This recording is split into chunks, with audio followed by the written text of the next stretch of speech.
At dusk, the mansion appears almost honest. Its windows catch the last grey light above the trees, its chimneys stand in orderly ranks, and the gravel drive curves toward a doorway designed to make every visitor feel the weight of money before a single word is spoken. Stone lions guard the steps. Curtains glow behind tall panes of glass. Somewhere inside, a gong sounds for dinner, and the house seems to become exactly what Victorian Britain wanted the world to see: disciplined, prosperous, Christian, secure. But wait until the front door closes. Beyond it lies a building divided as sharply as the society that created it. Velvet and mahogany face the guests. Bare boards and whitewash face the servants. The family climbs a broad staircase beneath painted ancestors. The maids use a narrow stair hidden behind a green baize door. A gentleman can move from library to dining room without seeing the coal that warms him, the hands that polish his silver, or the exhausted girl carrying hot water to his bedroom. Respectability occupies the centre of the house. Hunger, desire, illness, theft, pregnancy, violence, and fear are pushed toward the edges, to attics, basements, cupboards, back passages, locked drawers, and rooms whose doors are never opened in company. That division is the mansion's first secret. It is not merely a home. It is a machine for turning invisible labour into visible gentility. The Victorian age lasted from the accession of the 18-year-old Queen Victoria in 1837 until her death in 1901. During those 63 years, Britain became the centre of an enormous empire. Railway lines cut across the countryside, cities expanded at astonishing speed, and new fortunes rose from cotton, coal, iron, shipping, banking, brewing, armaments, and trade. The mansion became a stage on which those fortunes performed legitimacy. An industrialist whose father had kept a shop might buy land, employ an architect, fill a hall with armour, and teach his children to speak as if the family had owned the county for centuries. A banker could surround himself with portraits, carved oak, and heraldic glass. A merchant whose wealth arrived through warehouses and colonial commodities could retreat behind lawns and pretend his money had grown naturally from English soil. The architecture told a carefully edited story. Gothic arches suggested medieval continuity. Italianate towers implied cultivated travel. Elizabethan gables hinted at an ancestral past, even when the mortar was still damp. Entire rooms were assembled to look older than their owners' fortunes. Reproduction tapestries hung near newly made cabinets, scratched and darkened to appear antique. Portraits of obscure 17th century figures could be purchased and installed as decorative ancestors. The mansion was a biography written in stone, and like many biographies, it omitted the most revealing chapters. Consider the materials entering through its doors. Mahogany had crossed the Atlantic. Tea arrived from plantations in India and Ceylon. Sugar carried the long shadow of Caribbean slavery, even after emancipation in most of the British Empire in the 1830s. Cotton wealth remained entangled with enslaved labour in the American South before the Civil War, and afterward with harsh systems of global labour and industrial discipline. Ivory, exotic feathers, oriental carpets, Chinese porcelain, and Indian textiles transformed distant extraction into domestic beauty. At breakfast, a family could discuss charity while sweetening its tea with the product of an imperial economy it rarely had to see. The house itself concealed those connections beneath decoration. Visitors admired a carved sideboard, not the commercial network behind it. They praised the conservatory's tropical plants, not the conquest, collecting, and transport that had brought them north. They marvelled at the smooth movement of servants through dinner, not the hours of preparation below stairs. The mansion trained the eye to look at surfaces. Approach the front entrance and even the door becomes part of the performance. A servant answers before the visitor can knock twice. The caller presents a card.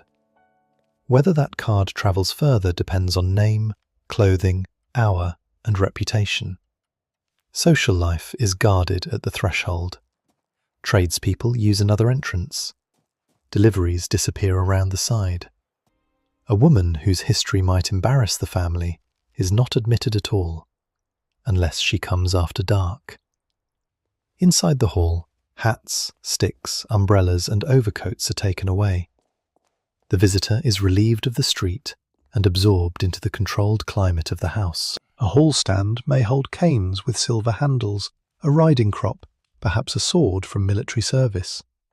Each object announces rank or masculinity.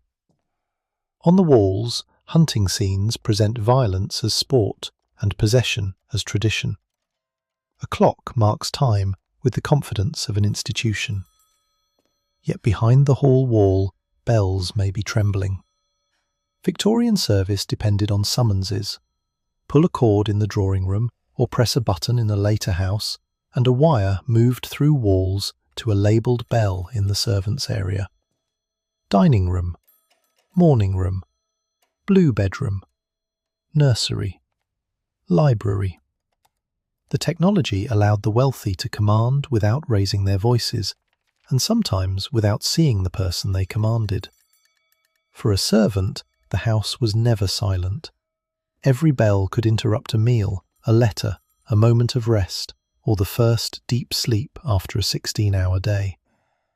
Some great houses employed dozens of people. Others maintained gentility with only a cook, a housemaid, and a general servant, expected to perform the work of several bodies. At the top stood the butler, housekeeper, and cook, each presiding over a domain. Below them came footmen, ladies' maids, valets, nurses, nursery maids, housemaids, kitchen maids, scullery maids, coachmen, grooms, gardeners, laundresses, and occasional workers. Rank governed their lives almost as rigidly as it governed the family above. A first footman might look down on a hall boy.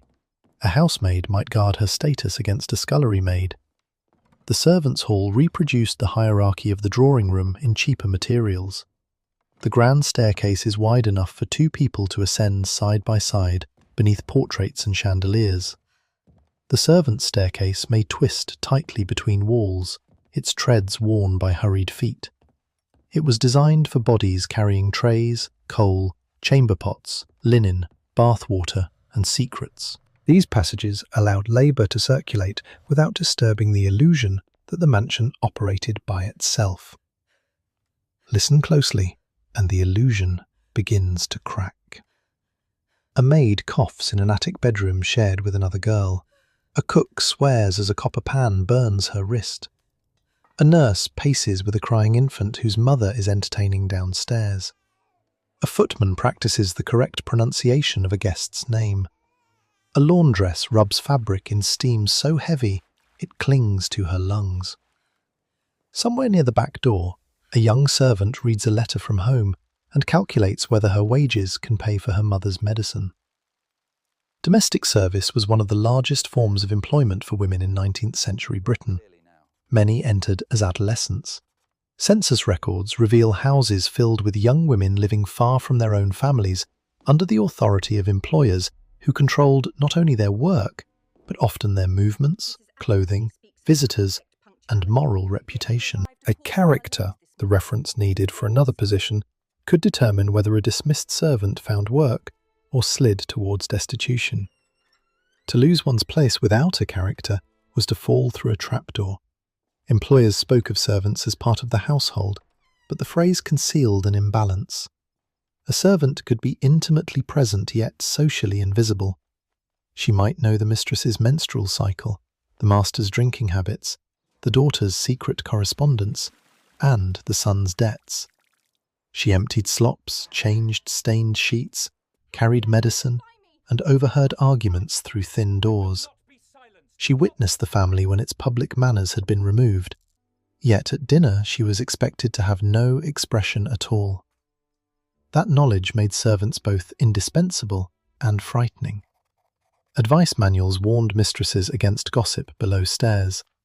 Families worried that private information would travel to the village, the public house, or another employer. Servants worried about something more immediate: that the truth, if spoken, would be believed only when it harmed them. A maid accused of theft stood against the word of her employer. A servant made pregnant by a man in the household could be dismissed as immoral while he remained at the table. Sexual harassment had no modern workplace language and little practical remedy. The architecture itself increased vulnerability. A maid entered bedrooms alone. She worked late, rose early, and slept in a remote attic. A master or adult son could summon her with a bell. If she resisted, her position and character were at risk. If she became pregnant, the visible evidence attached itself to her body, not his. This was not every servant's story, but it was a danger woven into the system. Victorian culture loudly celebrated female purity while creating private spaces in which power could violate it. The mansion's polished respectability did not eliminate sexual exploitation. It gave exploitation corridors, keys, and silence. The green baize door between the family and service areas muffled noise. It also separated two moral realities. On one side, a gentleman could speak about the sanctity of the home. On the other, a frightened girl could discover that the home offered her no sanctuary at all. Now follow the sound of conversation into the drawing room. This is the female showpiece of the house, although men enter it freely. Light lies softly on silk upholstery. Decorative objects cover tables, photograph albums, shells, porcelain, fans, books chosen as much for appearance as for reading. A piano waits in the corner. The room suggests leisure, but leisure itself must be performed correctly. A respectable woman embroiders, pours tea, plays music, receives callers, arranges flowers, and makes social judgment appear effortless. She is also being watched. Victorian middle and upper-class womanhood was surrounded by ideals of modesty, obedience, motherhood, and domestic influence. The home was described as her moral kingdom, but a kingdom without control of money, freedom of movement, or legal independence could feel like a beautifully furnished prison. Under the old doctrine of coverture, a married woman's separate legal identity had been severely restricted. Her husband generally controlled property she brought into the marriage, though settlements could protect wealthy women, and reforms gradually changed the law. The Married Women's Property Acts of 1870 and 1882 marked major shifts, allowing married women greater control over earnings and property. Even so, custom moved more slowly than statute. The mistress of a mansion might command 20 servants and still fear her husband. She could select dinner china, but not determine the fate of the estate. She might host politicians whose laws governed her life while having no parliamentary vote. She could be praised as the angel of the house and treated as a child when money, sex, or public authority entered the conversation. Marriage joined families, estates, businesses, and reputations. Love mattered, sometimes deeply, but it was not the only calculation. A daughter's marriage could rescue land from debt. An heiress's fortune could revive a decaying title. A manufacturer's child could marry into aristocratic prestige, while the aristocratic family gained industrial cash. Behind the flowers and white satin stood solicitors, settlements, trustees, and inheritance. That is why a locked writing desk in the morning room may hold more danger than a weapon. Inside are letters that reveal affection when no affection is permitted, unpaid bills hidden from a husband, or evidence that a child's paternity is not what the family claims. A letter could destroy an engagement, provoke a duel earlier in the century, support a divorce petition, or open a path to blackmail. Paper was the bloodstream of Victorian secrecy. People wrote constantly, and then they begged for letters to be returned, burned, or hidden. The postal reforms associated with Rowland Hill and the introduction of the penny black in 1840 made correspondence cheaper and more accessible. Messages crossed the country with new speed. That convenience expanded romance, business, family connection, and fraud together. Lovers invented codes. Parents intercepted envelopes. Servants carried notes. Blackmailers understood that a respectable person's fear could be converted into cash. In a mansion, privacy was both abundant and scarce. There were many rooms, but also many eyes. A daughter might be rarely alone outside her bedroom. A mother watched. A maid entered to light the fire. A footman noticed which visitor stayed too long. The very number of people required to maintain the household made secrets difficult to keep. Yet the hierarchy also taught witnesses not to speak. Look at the family photographs arranged on a table. The camera appears to offer proof. A father upright and grave, a mother composed, children restrained by long exposure and social instruction. But photographs preserve arrangements, not explanations. They do not show the argument before the sitting, the bruise concealed by a sleeve, the infant who died before the group was made, the son absent because his debts had taken him abroad, or the daughter sent away after a pregnancy no one would name. Victorian families knew grief with an intimacy modern viewers can underestimate. Child mortality remained high, especially earlier in the century and among the poor, though wealth offered protection through better food, space, and medical access.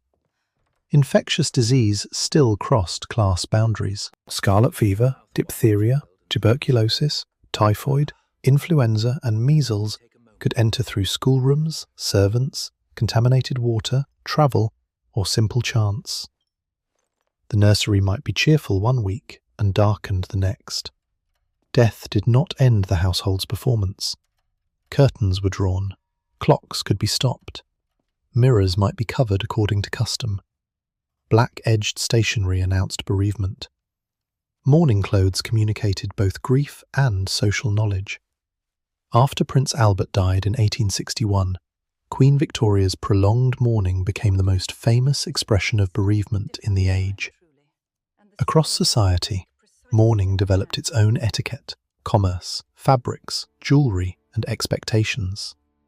Jet ornaments, black crepe, memorial rings, hair jewellery, and photographs turned loss into objects that could be worn or kept. In the mansion, grief also followed rank. The family funeral filled carriages. A servant's death might be noted in a wage book, a letter, or not at all. If a maid died of consumption after years in the attic, the household could replace her before the season changed. The building remembered her only in the smooth dip worn into a stair. And that stair leads upward, away from the public rooms, toward the locked bedrooms where the most respectable house begins to lose control of its story. The principal bedroom is large, curtained and cold at the edges. A fire burns in the grate, but heat does not travel evenly through high-ceilinged rooms. Heavy fabric encloses the bed as much for warmth as for drama. On the washstand sit a basin and jug. In an earlier or less modern house, water has been carried upstairs by a servant, one heavy can at a time. A hip bath may be brought in and filled by repeated journeys. Even where plumbing has arrived, confidence in it is not complete. Pipes freeze, drains smell, boilers fail. The appearance of luxury depends on constant physical effort. This is the room Victorian culture tried hardest not to describe honestly. Public language wrapped marriage in duty, affection, purity, and reproduction. Private life was more complicated. Husbands and wives desired one another, disappointed one another, negotiated, endured, concealed, betrayed, and sometimes lived almost separate lives behind adjacent doors. The idea that Victorians had no sexual feeling is itself a later caricature. Their society was saturated with sexual anxiety, precisely because desire was so powerful and because its consequences were distributed so unequally. For a respectable woman, ignorance could be presented as virtue. Some brides entered marriage with little understanding of intercourse, pregnancy, or childbirth. Advice books varied. Some offered guarded explanations. Others insisted that modesty required silence. A husband was expected to possess knowledge, but the sources of that knowledge might include pornography, prostitutes, schoolboy rumour, or previous affairs. The wedding night brought two people into a room carrying radically different permissions. Consent within marriage had little of the legal recognition it holds today. A wife was expected to submit to her husband, while law and custom made escape difficult. Cruelty alone did not always free her. Money, evidence, and social support mattered. Before the Matrimonial Causes Act of 1857, a full divorce capable of permitting remarriage required an expensive and exceptional parliamentary process. The 1857 Act created a civil divorce court, but it preserved a notorious double standard. A husband could petition on the ground of his wife's adultery. A wife generally had to prove adultery, combined with an additional offence such as cruelty, desertion, incest, or bigamy. The law treated male and female betrayal as different dangers. The wife's adultery threatened certainty of inheritance, while the husband's was often tolerated as moral weakness. The mansion was built around inheritance.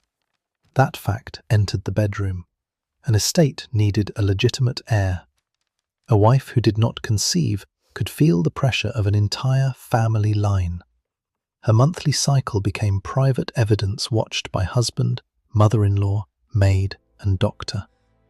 Pregnancy could elevate her status and place her life in danger at the same time. Childbirth remained risky even for wealthy women. Doctors increasingly entered a space once dominated by female midwives, but medical authority did not always mean safer practice. Before germ theory and antisepsis were widely accepted, a confident physician could carry infection from one patient to another. James Young Simpson's promotion of chloroform anesthesia in obstetrics during the late 1840s provoked arguments about safety, morality, and whether women should experience the biblical pains of childbirth. Queen Victoria's use of chloroform during the birth of Prince Leopold in 1853 helped make anesthesia socially acceptable among those who could obtain it. Yet relief from pain did not remove hemorrhage, infection, obstructed labour, or the emotional terror of repeated pregnancies. Behind the bedroom screen, a woman might pray for a child. She might also pray not to conceive again. Birth control existed in a world of euphemism and uneven knowledge. Couples used withdrawal, abstinence, condoms made from animal membrane or later rubber, pessaries, sponges, douches, and patent preparations of doubtful value. Information circulated through friends, radical publications, medical texts, and clandestine advertisements. In 1877, the trial of Charles Bradlaugh and Annie Besant for publishing a birth control work turned reproductive knowledge into a national controversy. Their prosecution drew enormous attention, and sales of the book increased. The case revealed the central contradiction. Society demanded sexual respectability while restricting the information that might allow people to avoid desperate consequences. Abortion was dangerous and illegal, yet it existed across class lines. The Offences Against the Person Act of 1861 imposed severe penalties for attempts to procure miscarriage. Women used substances sold under coded promises to restore regularity, consulted unqualified practitioners, or endured invasive methods that could cause infection, injury, or death. Wealth purchased discretion and perhaps better care, but not safety. A bottle hidden behind linens, a payment recorded under a false name, or a sudden journey to recover at a relative's house could conceal a crisis. When a servant faced the same crisis, she had fewer rooms in which to hide it. Illegitimacy carried profound stigma. The new Poor Law of 1834 and subsequent policies placed harsh burdens on unmarried mothers, while respectable society treated pregnancy as proof of female sin. A family with money might send a daughter away, arrange a quiet birth, and place the infant with a nurse or adoptive household. The explanation could be a long visit to the continent, a nervous illness, or the need for sea air. Her absence would be edited from conversation. The father, if socially protected, might continue his education or marry someone else. Baby farming grew in this landscape of shame. For payment, individuals took in infants born outside marriage or children whose mothers could not care for them. Some provided genuine care under difficult conditions. Others neglected, abandoned, or killed children while continuing to collect fees. The crimes of Amelia Dyer, exposed in the 1890s, revealed the lethal extreme of a system fed by secrecy. She moved through respectable-looking arrangements, advertisements, aliases, and private houses while murdering infants entrusted to her. Her case horrified the public, but the horror focused easily on one monstrous woman. Harder to confront was the society that supplied her with desperate mothers who believed disappearance was their only protection. Within a wealthy nursery, childhood looked safer. Toys stood in cupboards, illustrated books opened worlds of adventure. A rocking horse occupied the carpet. A nurse or nanny governed meals, walks, baths, prayers, and sleep. Parents might visit at appointed hours, loving their children sincerely while delegating much of daily intimacy. The nursery was almost a separate state within the mansion, ruled by its own discipline and alliances. Children learned hierarchy before they could name it. They rang for a servant. They watched adults praise obedience. Boys absorbed expectations of command, inheritance, school, profession, empire, and masculine restraint. Girls learned accomplishment, modesty, marriageability, and domestic management. Affection could flourish within these expectations, but so could fear. Corporal punishment remained accepted in homes and schools. Emotional needs had no guaranteed vocabulary. A child frightened by a shadow in the corridor might be told not to be foolish. A child abused by an adult might not be believed at all. The schoolroom maps coloured much of the globe in the shade used for British possessions. Empire entered childhood as geography, adventure, commerce, and destiny. Boys read stories of conquest and exploration. Girls collected missionary tales and embroidered for charitable bazaars. The violence required to acquire and hold territory rarely entered the nursery in the same form. A revolt became a lesson in loyalty. A famine became providence or distance. Colonial subjects appeared as figures to govern, convert, rescue, trade with, or fear. The Indian Rebellion of 1857, called by different names and understood through sharply contested histories, shook British confidence and produced stories of atrocity that circulated through drawing rooms. Reports of violence against British women became especially powerful in imperial propaganda, while British reprisals and the broader causes of rebellion were minimised in many domestic accounts. In the mansion, empire could be discussed beside a fire as if it were a moral drama occurring on a stage beyond the sea. Yet the tea, cotton, military careers, investments and servants' wages in the room might all be connected to it. A son could leave this nursery for India, Africa, the Caribbean, or another part of the imperial world, returning years later with trophies, illness, money, trauma, and stories carefully selected for dinner. A daughter might marry an officer or administrator and disappear into a climate her relatives described as dangerous. The mansion's corridors became a map of absence. Antlers from one territory, weapons from another. Photographs of uniformed men, a tiger skin flattened into proof of mastery. Not every object was what the label claimed. Antiquities were misidentified. Human remains and sacred objects were acquired under conditions no modern museum could ignore. Taxidermy turned death into decor. Collections expressed curiosity and scientific ambition, but also possession. To gather the world into cabinets was to reduce distant cultures and ecosystems to objects available for a British owner's arrangement. The gentleman's study or library is where those arrangements become policy, finance, and private appetite. The door closes more firmly here.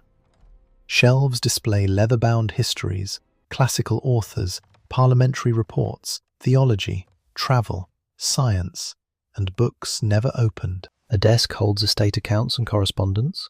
A decanter waits within reach. The room smells of tobacco, paper, wax, and coal. This is where the master can be alone, although even his solitude is served.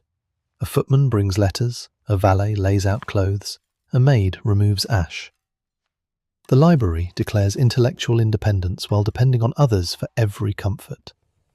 Behind one row of books may be a shelf of material not shown to guests: erotic prints, explicit novels, medical studies or photographs purchased through discreet networks.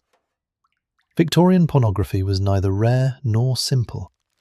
It ranged from privately circulated texts to commercial images enabled by new printing and photographic technologies. Much of it reflected the era's inequalities, fantasies, and exploitative gaze. Its existence beside public moralism was not an accident. Repression and commerce fed one another. What could not be acknowledged openly acquired value in secret. The Obscene Publications Act of 1857 strengthens the state's ability to seize and destroy material judged obscene. The law did not end the market. It drove parts of it into coded advertisements, back rooms, private collections, and networks protected by money. A wealthy man's locked cabinet might survive scrutiny that fell more heavily on poorer sellers. Sexual secrecy also created opportunities for blackmail. Same-sex intimacy between men was criminalized, and fear of exposure could destroy careers and families. The Labouchere Amendment of 1885 created the offence of gross indecency between men, extending legal danger beyond acts already covered by older law. The vague language widened the field of prosecution. In 1895, Oscar Wilde's attempt to challenge the Marquess of Queensberry ended in catastrophe. Evidence about Wilde's relationships was turned against him, and he was convicted of gross indecency and sentenced to 2 years' hard labour.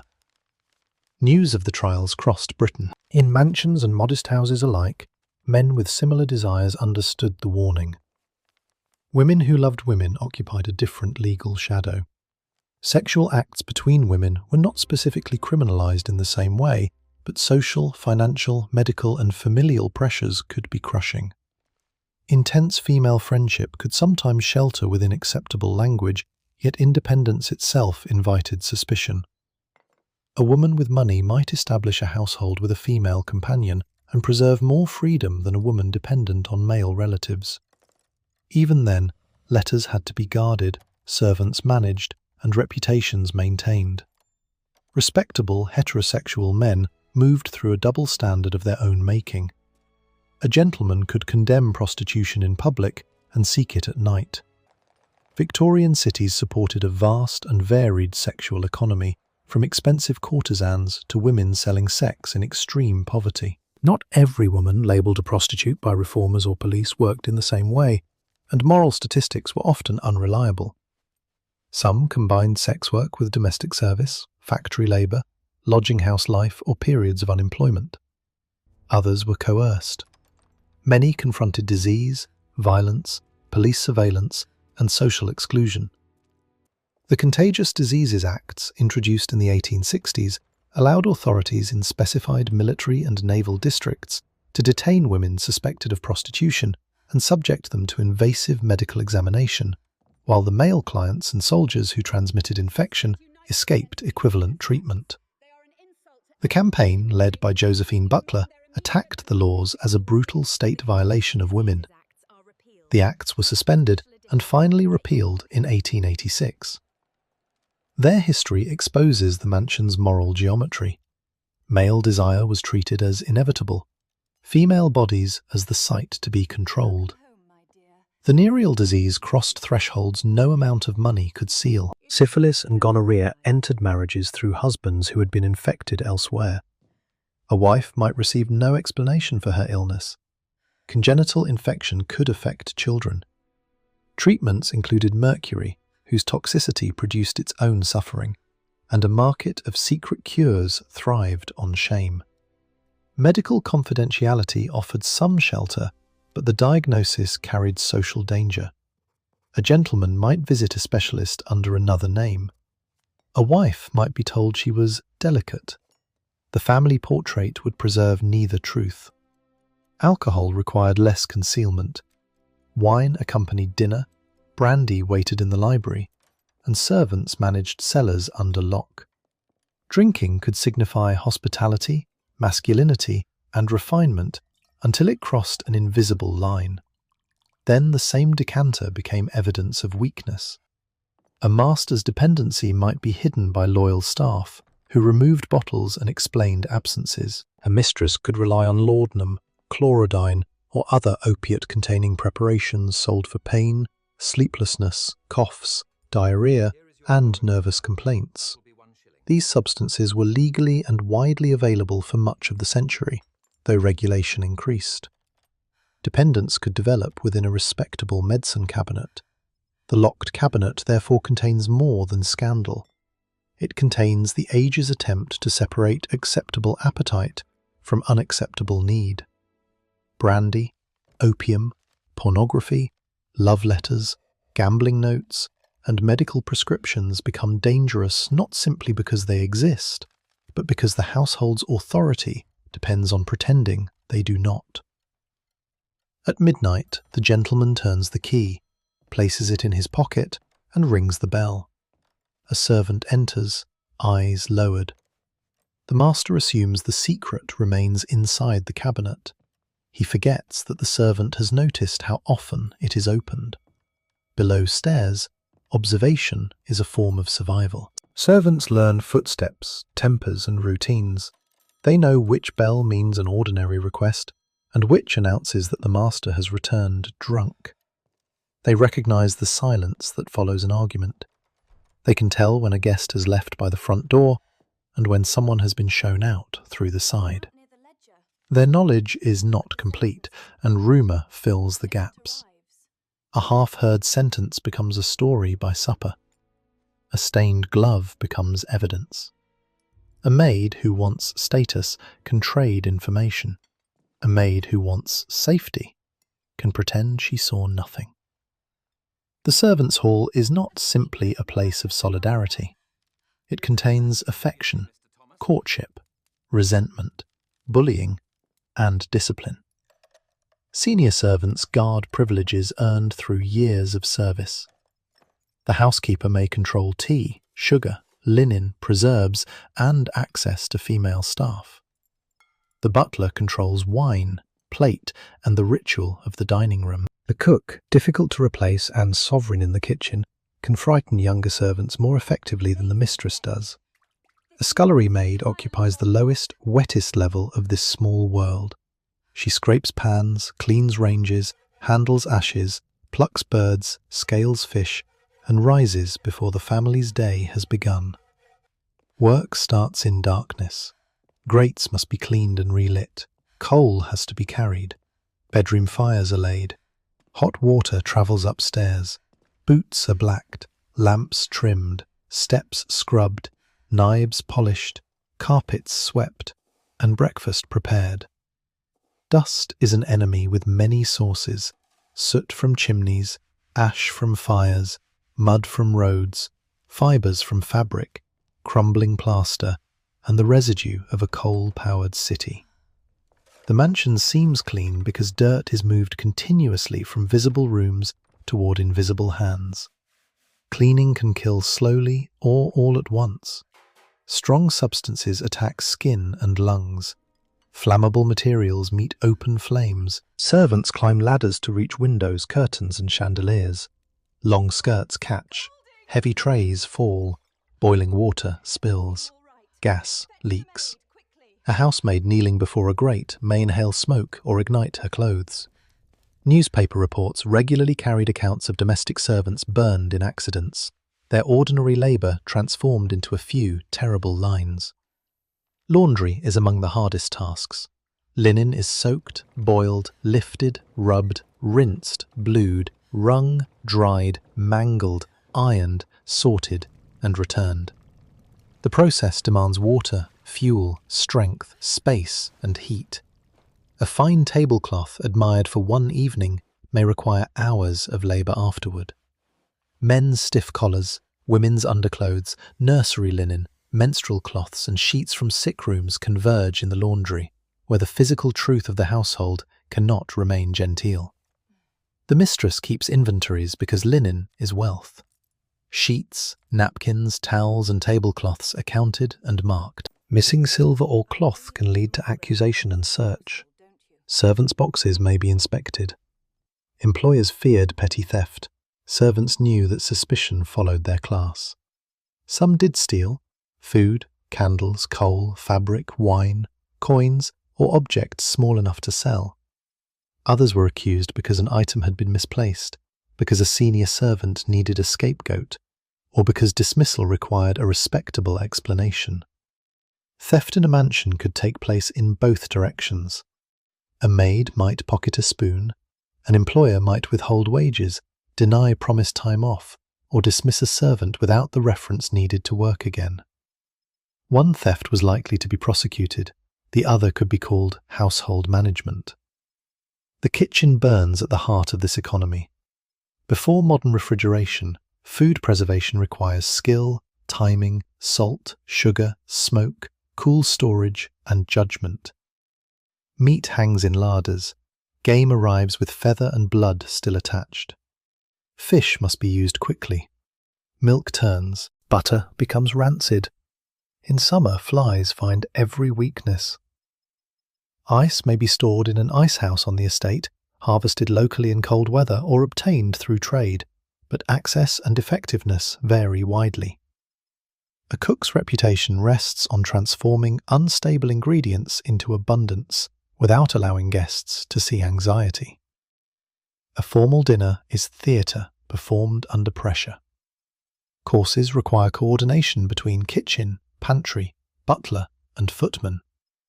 Soup must arrive hot, fish intact, sauces smooth, meat properly carved, jellies set, and ornamental dishes composed. The table may glitter with silver, glass, flowers, and folded napkins. Guests see ease. Below stairs, bells ring, doors swing, servants collide, and the cook calculates every minute. Victorian dining habits changed across the century and differed by rank, region, and fashion. The wealthy could serve multiple courses in styles influenced by French cuisine, later moving increasingly towards service in which dishes were presented in sequence rather than all at once. Printed menus and named dishes displayed sophistication. A grand meal might include soup, fish, entrees, roasts, game, vegetables, sweets, savoury dishes, fruit, cheese, wine, and dessert. Excess proved that the household commanded resources and labour, but abundance creates leftovers, and leftovers reveal rank. The family consumes the most valued portions. Senior servants may eat well from what remains. Lower servants receive less desirable food or reheated dishes. Bones, drippings, stale bread, and scraps can be reused, sold, or claimed according to household custom. The perquisites of service, such as candle ends, used tea leaves, or kitchen waste, could supplement poor wages, but also provoke disputes. What one servant considered an established right, an employer might label stealing. Wine is even more closely guarded. The cellar is locked, the bottles counted, the level of a decanter noticed. A butler with access can water wine, replace expensive bottles, or sell stock through an accomplice. He can also be falsely blamed for losses caused by a son entertaining friends at night. Because trust is central to his role, suspicion threatens more than employment. It threatens identity. Food itself may carry fraud into the mansion from outside. 19th century Britain struggled with adulteration. Products could be diluted, coloured, substituted, or contaminated. Water in milk, chicory in coffee, cheaper leaves in tea, alum in bread, dangerous pigments in sweets and pickles. The chemist Arthur Hill Hassel's investigations, published in the 1850s, helped expose the scale of adulteration by using microscopy and chemical analysis. Legislative responses developed gradually, including the Adulteration of Food and Drink Act of 1860 and stronger measures later in the century. Wealth offered access to trusted suppliers, but it did not guarantee purity. The most beautiful colours could be the most dangerous. Arsenic compounds produced brilliant greens used in wallpapers, fabrics, artificial flowers, toys, and other goods. Sheila's green and related pigments became symbols of an age that embraced industrial chemistry before fully understanding exposure. Debate continues around the precise risks of particular wallpapers under particular conditions, but arsenic poisoning was no fantasy. Workers making green artificial flowers and other products could suffer serious harm, and arsenic was also widely present in medicines, pesticides, and domestic substances. The mansion may, therefore, contain poison in plain sight.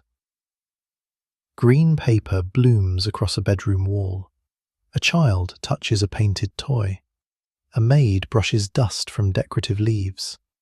Flypapers steeped in arsenic sit in a dish.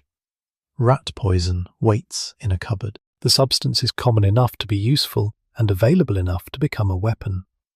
Arsenic earned a grim reputation as an inheritance powder. Its symptoms, vomiting, abdominal pain, weakness, could resemble natural illness, especially before reliable toxicology. The development of the Marsh test in the 1830s improved the ability to detect arsenic in human remains and helped transform both forensic science and public imagination. Suddenly, a poisoner had to fear that the dead body might testify. Sensational trials carried that fear into every breakfast room.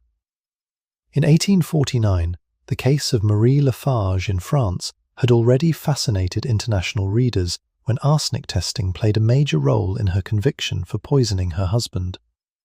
British cases followed with their own mixtures of science, prejudice, rumour, and spectacle. Newspapers turned domestic meals into potential crime scenes. A cup of cocoa, a bowl of gruel, medicine given at the bedside. Ordinary acts of care could be reinterpreted as murder. The fear was especially potent because women often administered food and medicine within the home. Victorian ideals placed them near the sickbed and kitchen, then treated that access as sinister when poisoning was suspected. Female poisoners existed, but the cultural image expanded beyond the evidence. It transformed the supposedly passive wife into a hidden threat.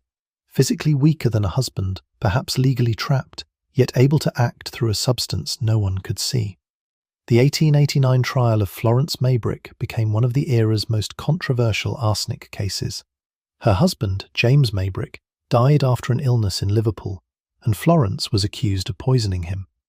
Evidence revealed a household crowded with marital conflict, infidelity, arsenic use, servants' testimony, medicine, and suspicion. James himself was known to consume arsenic, a practice not unheard of among some men who believed it served as a tonic or stimulant. Florence was convicted and sentenced to death, later commuted to penal servitude for life. Doubts about the evidence and fairness of the proceedings persisted, and her case became a cause célèbre. It was a perfect Victorian nightmare: an unhappy marriage, sexual betrayal, poison in the house, unreliable appearances, and a woman judged in court not only for alleged murder, but for violating expectations of wifehood. Not every poison arrived with murderous intent.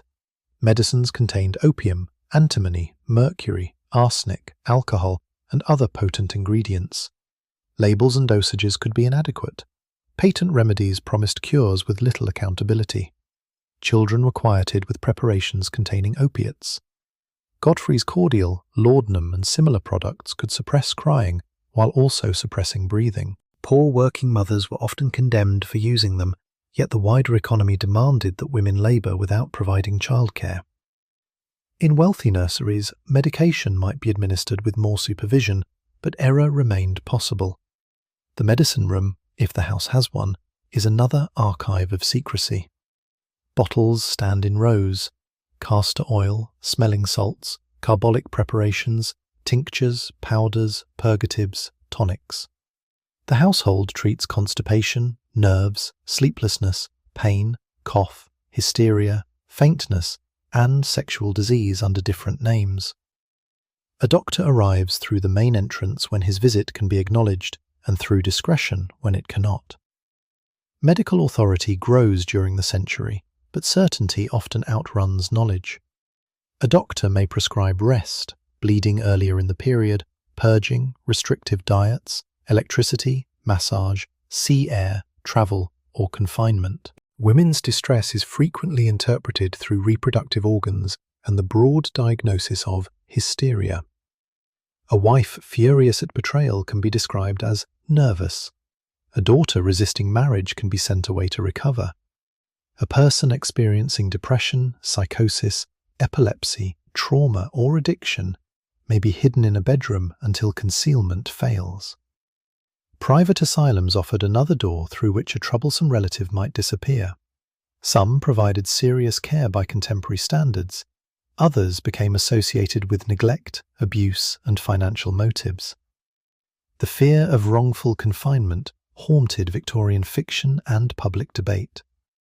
Laws attempted to regulate certification and inspection, but the imbalance of power remained alarming. A wealthy family could frame removal as treatment. Once a person was declared insane, every protest risked being interpreted as further proof. Behind a locked bedroom door, days lose shape. Meals arrive on trays. A nurse sits nearby. The patient hears carriages coming for dinner and understands that the household continues without her. Guests may be told she is abroad, delicate, or resting. Her absence protects the family's social body, while her actual body becomes a secret under guard. Physical disability and chronic illness could be concealed in similar ways. The mansion stairs made many spaces inaccessible. A relative who did not fit the public image might live mostly in a back room or upper floor, loved privately, yet excluded from display. Eugenic ideas gained influence later in the century, giving supposedly scientific language to old prejudices about heredity, poverty, disability, and worth. Respectable families feared not only suffering, but what suffering might imply about blood. Tuberculosis carried a different cultural mythology. Its victims could be romanticized as pale, sensitive, and spiritually refined, even as the disease destroyed lungs and spread through households. A wealthy patient might seek clean air in a seaside resort, country house, or foreign climate. A servant with the same symptoms might continue working until she could no longer stand. Germ theory eventually clarified infection, but older ideas about constitution and atmosphere persisted. Atmosphere mattered because the Victorian house really could make people ill. Coal fires consumed oxygen and released smoke. Gas lighting produced heat, fumes, and combustion products. Poorly designed flues leaked. Heavy curtains trapped dust. Damp climbed walls. Bedrooms were shut for fear of drafts, while reformers argued for ventilation. The desire for warmth, privacy, rich decoration, and fresh air did not always agree. Then there was the drain. A fashionable house might install water closets before municipal sewerage and domestic plumbing were ready to support them safely. Waste could enter cesspools, leak into soil, contaminate wells, or release sewer gas. Victorians who believed disease came from miasma, the poisonous effect of foul air, were wrong about microorganisms, but often right that filth, smell, and sickness travelled together. The Great Stink of London in 1858, when hot weather intensified the stench of the polluted Thames, forced political action. Engineer Joseph Bazalgette's vast sewer system helped transform the capital's sanitation. The work was not glamorous, but it saved lives by separating much sewage from water supplies and the river's central reaches. John Snow's investigation of the 1854 cholera outbreak around Broad Street had already offered powerful evidence that contaminated water spread the disease. His mapping and removal of the pump handle became famous, though acceptance of waterborne transmission was not immediate, and the story was more complex than one dramatic gesture. Inside the mansion, competing theories shaped behaviour. A family might burn pastels against bad air, close a window against smell, and continue drinking contaminated water. Water entered the house as a symbol of progress and a potential route of death. A cistern could be dirty. Lead pipes posed risks. A dead animal might contaminate a tank. Servants responsible for cleaning and filling systems understood their defects more directly than guests admiring the porcelain basin. Modern plumbing also changed privacy. The water closet moved bodily functions into a specialized room, yet chamber pots, commodes, slop pails, and outdoor privies remained in use depending on time and place. Someone still emptied what refinement produced. Even the most advanced mansion could not abolish the body. It could only build more doors around it. At 3 a.m, a pipe knocks behind the wall. Gaslight flickers in the corridor. A maid carries a covered pail down the back stairs, while the family sleeps beneath arsenic green paper. The house is full of the newest technology money can buy, and nearly every innovation has introduced a new way to burn, leak, poison, explode, or fail. Gas changed the rhythm of domestic life. In houses connected to a supply, rooms could be illuminated more brightly and conveniently than with candles or oil lamps. Dinner lasted longer. Reading continued after sunset. Corridors no longer depended entirely on a servant moving ahead with a flame. Yet, gas pipes threaded an invisible hazard through walls. Escaping gas caused headaches, sickness, fire, explosion, and death by asphyxiation. Fixtures consumed oxygen and stained ceilings. Some people feared the technology. Others accepted its risks as the smell of modernity. Electric light arrived first as spectacle and privilege. Cragside in Northumberland, the home of industrialist and inventor William Armstrong, became famous for pioneering hydroelectric lighting in the late 1870s and early 1880s. At such houses, pressing a switch could feel like command over nature itself. But early electrical systems were experimental. Wires were insulated imperfectly, standards varied, and owners sometimes installed both gas and electricity because neither seemed entirely dependable. A chandelier might carry the old flame and the new current together. Technology did not remove servants at once. It changed their tasks. A vacuum cleaner in the early 20th century would later alter cleaning, but during most of Victoria's reign, carpets were beaten, brushed, and swept by hand. A mechanical bell system still required someone to answer. A water heater still needed maintenance and fuel. A dumbwaiter moved dishes between floors, but did not cook, plate, or wash them. The machine often increased expectations. Because a task could be done faster, more of it could be demanded. The mansion's owners enjoyed novelty, but they also feared catastrophe. Fire was the great domestic terror. Timber floors, dry panelling, curtains, tapestries, upholstered furniture, paper, candles, oil, gas, open grates, kitchen ranges, and crowded chimneys created ideal conditions. Fires began in bedrooms when a candle fell, in nurseries when children reached a flame, in chimneys thick with soot, in laundries filled with heat, or in kitchens where fat ignited. Country houses stood far from organized fire brigades. A blaze discovered late could consume centuries of art, documents, furniture, and human memory before dawn. Insurance became part of the architecture of anxiety. Policies placed values on objects and buildings, encouraging detailed inventories. Fire marks had earlier identified insured properties in towns. By the Victorian period, commercial insurance was increasingly established, and municipal firefighting developed unevenly. Insurance promised recovery, but it also created temptation. A debtor could imagine flames converting an unsellable house or overvalued stock into money. Investigators learnt to examine timing, accelerants, duplicate policies, removed valuables, and contradictory statements. If fire attacked openly, burglary entered through silence. The Victorian mansion held concentrated wealth: plate, jewellery, cash, watches, paintings, firearms, documents, and portable objects that could be sold. Its isolated position offered privacy to owners and opportunity to intruders. Doors gained complicated locks, windows gained shutters, and valuables moved into safes. Dogs patrolled grounds. Gamekeepers and night watchmen learned unfamiliar footprints.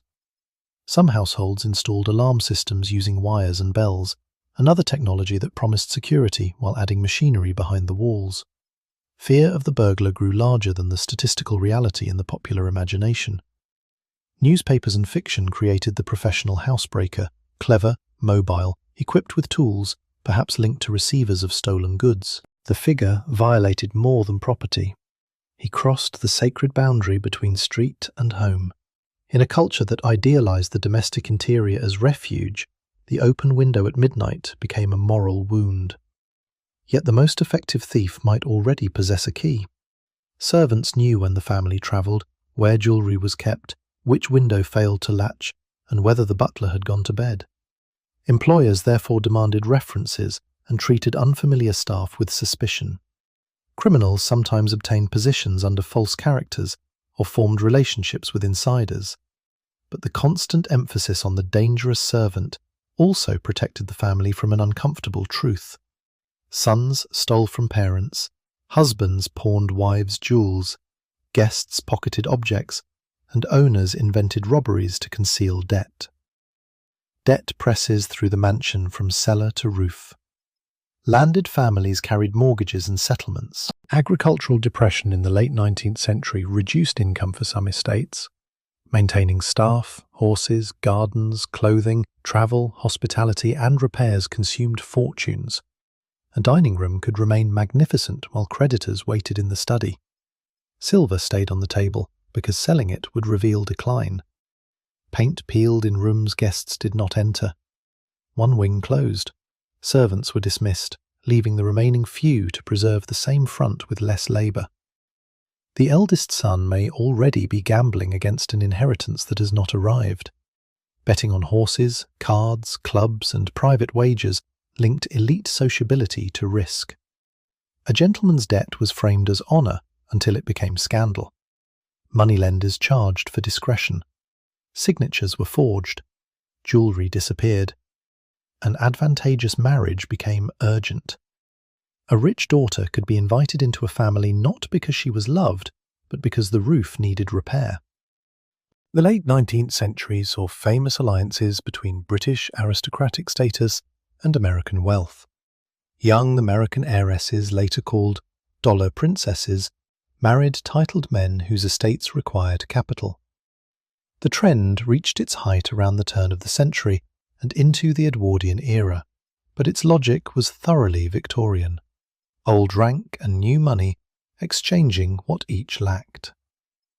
The wedding photographs showed romance in splendour. The marriage settlement carried the building's survival. Within the library, the master opens accounts at midnight. Rent receipts have fallen. His son's promissory notes are worse than expected. A mine investment has failed. In the morning, he will host a shooting party and offer champagne. The guests must not hear the house settling financially beneath them. Blackmail thrives in that gap between appearance and condition. A former servant threatens to reveal an affair. A creditor threatens public proceedings. A distant relative questions a marriage certificate. A man who has met another man in a forbidden place receives a demand for money. A woman who wrote passionate letters sees her own handwriting quoted back to her. The blackmailer does not need legal power. Respectability supplies the weapon. The Cleveland Street scandal of 1889 demonstrated how sex, class, rumour, and political protection could converge. A male brothel in London employed young telegraph messengers and served wealthier clients.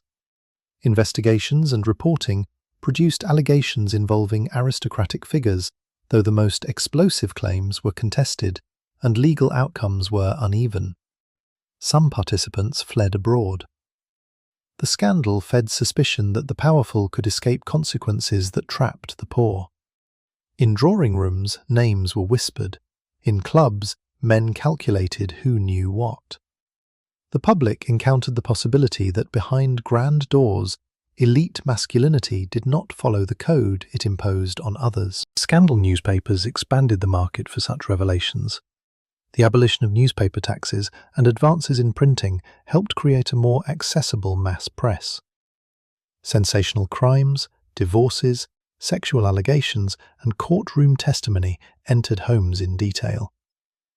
The mansion tried to protect privacy at the very moment technology made exposure faster and more profitable.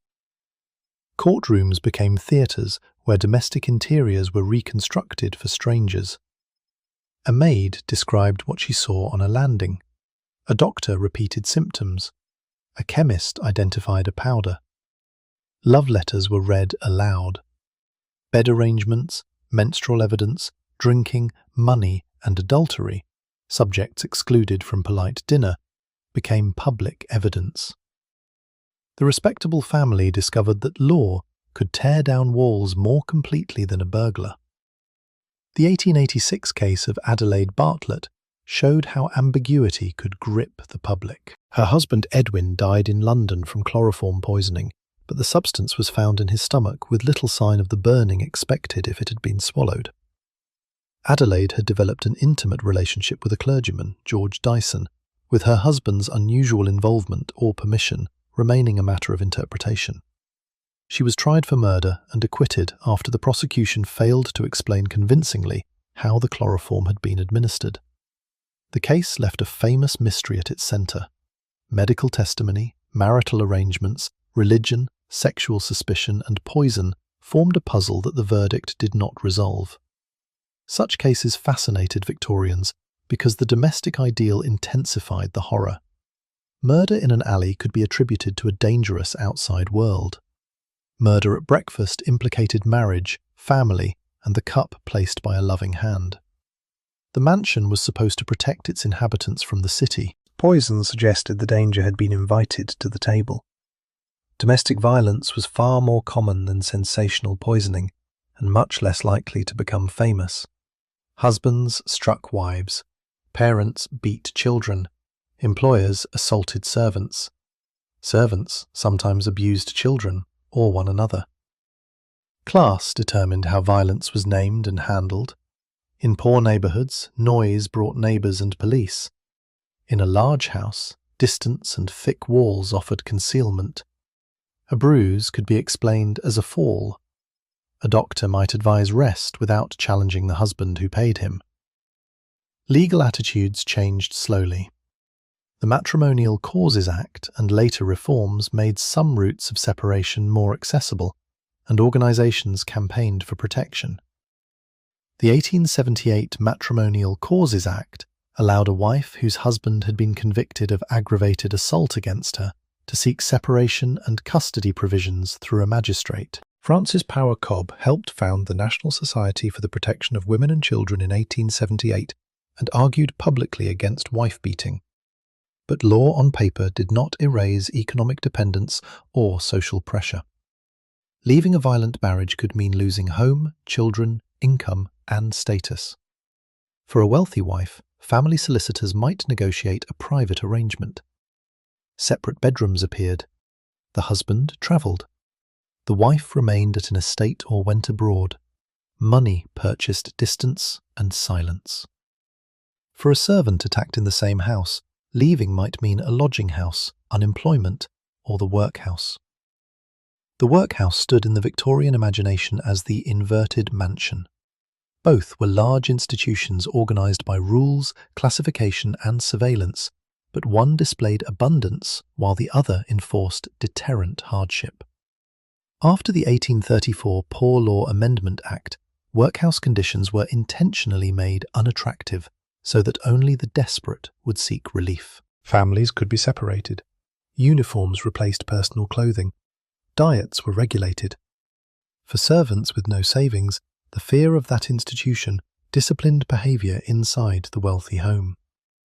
A dismissal, therefore, carried enormous force. The mistress could call it a simple change. For the maid, it might determine whether she ate next month. If pregnant, ill, accused, or without a character, her choices narrowed further. Charitable homes offered rescue tied to moral discipline. Emigration schemes promised a new life in the colonies, sometimes with coercive assumptions about who should leave Britain. Prostitution, casual labour, petty theft and homelessness waited at the edges. This vulnerability explains why crimes against servants could remain hidden and why servants accused of crimes attracted such attention. The ideal servant was loyal, silent, chaste, sober, and almost without personal need. Real servants had lovers, families, debts, ambitions, anger, and bodies. When reality broke the ideal, employers called it ingratitude. Courtship below stairs developed within restrictions. Some employers forbade followers, visiting sweethearts, or limited evenings out. A footman and maid could exchange glances while carrying dishes, but find little time alone. Letters passed through friends. Meetings occurred at gates, churches, parks, or on rare free evenings. Marriage usually meant a female servant left residential service unless the couple found a position together, or she continued through daily work. Love could be liberation from one household and entrance into another form of labour. Pregnancy could expose the relationship before marriage was possible. A widening dress became evidence no locked drawer could conceal. Dismissal might be immediate. The man could deny responsibility or leave. If he was another servant, he too risked employment. But the visible and social burden fell most heavily on the woman. If he was the master, his authority shaped the story before she could tell it. Servants did resist.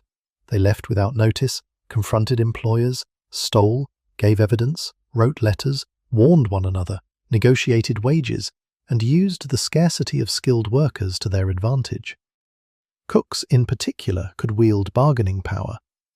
Domestic service was not a world of complete submission. It was a continuous negotiation conducted across unequal ground. By the end of the century, alternatives for women expanded unevenly through shops, offices, factories, teaching, nursing, and other employment. Education reforms and new institutions widened possibilities. Domestic servants compared their confinement with jobs offering clearer hours or greater independence, even when wages and conditions elsewhere were harsh. Employers complained of a servant problem, often describing labour shortage without acknowledging the demand for deference that made service intolerable. The mansion sensed the change. Bells rang longer. Junior posts went unfilled. A housekeeper spoke bitterly about modern girls. The family blamed education, cities, bicycles, novels, and insolence. What it could not easily admit was that the entire system depended on young women agreeing to become nearly invisible, and more of them had begun to imagine a visible life. Outside, police patrols and locked gates promised protection. The Metropolitan Police had been established in London in 1829, before Victoria's reign, and professional policing expanded through the century, though forces, practices, and public trust varied. Detectives developed methods of surveillance, interviewing, record-keeping, and identification. Fingerprinting entered British criminal administration near the end of the century. Forensic chemistry grew more persuasive.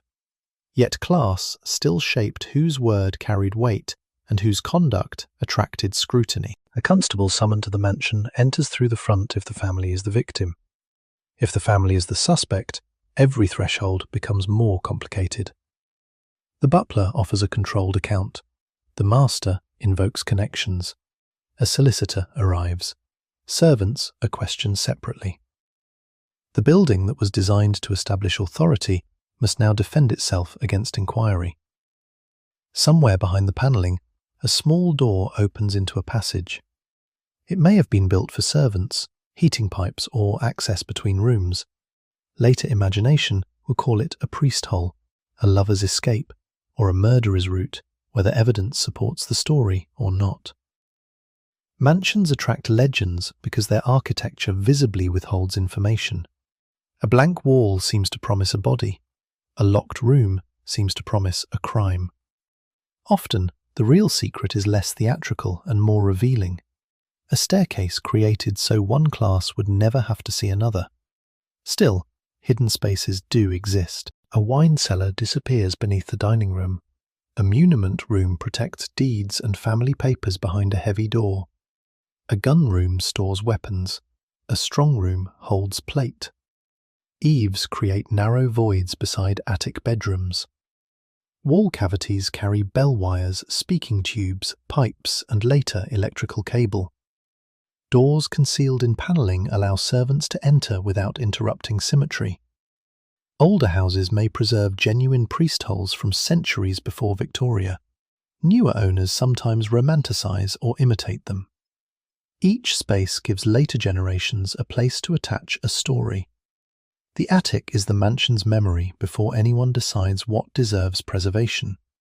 Trunks contain dresses no longer fashionable, schoolbooks, mourning veils, broken toys, military uniforms, receipts, cancelled invitations, and letters too dangerous to display, but too emotionally charged to destroy.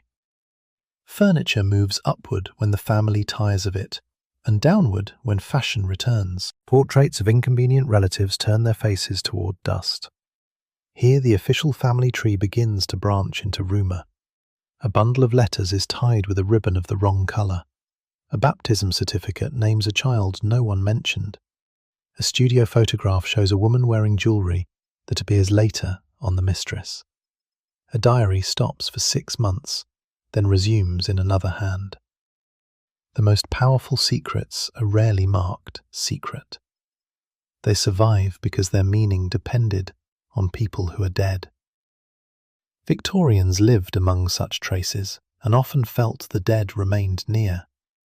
Spiritualism entered Britain from the United States in the early 1850s and spread through drawing rooms, lecture halls, rented rooms, and private circles.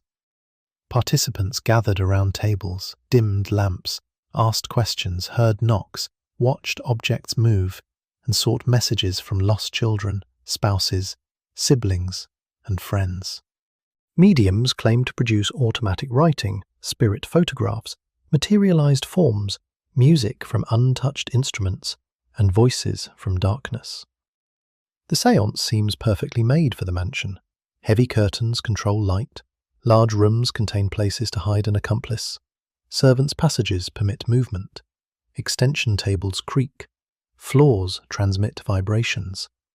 A cabinet can conceal equipment. But to treat every participant as foolish is to miss the emotional force in the room. This was an age of high mortality, imperial distance, and rapid scientific change.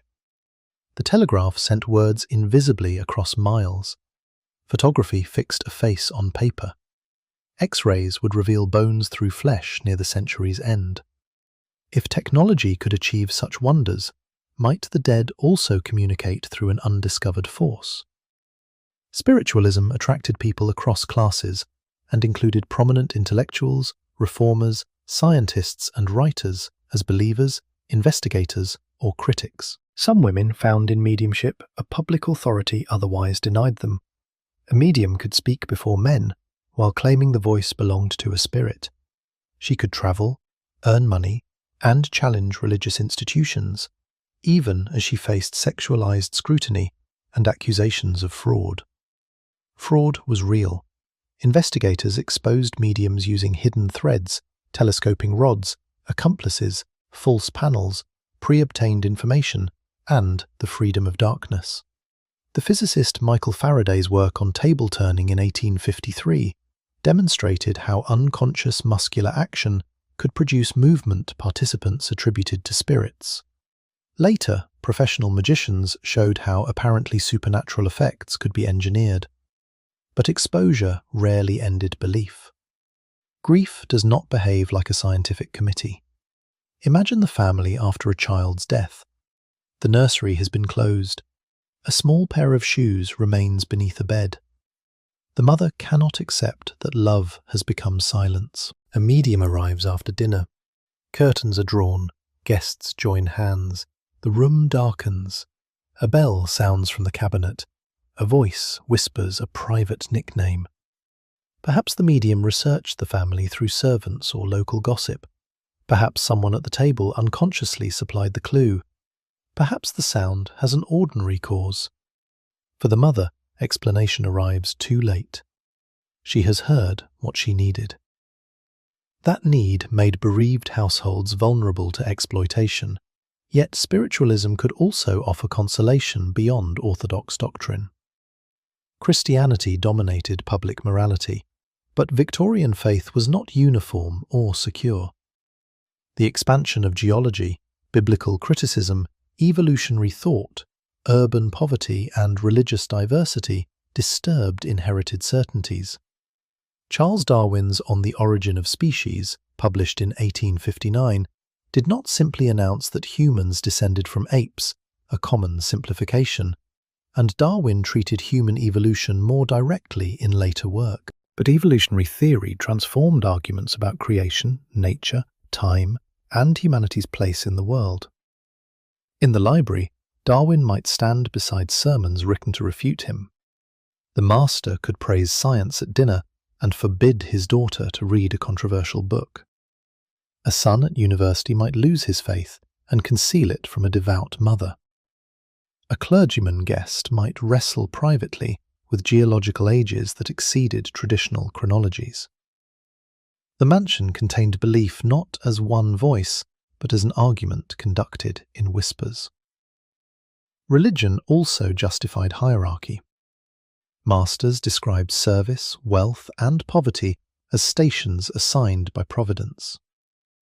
Family prayers gathered servants and employers into one room, apparently united before God. Yet seating and speech preserved rank. A passage about obedience could sound different from the back row.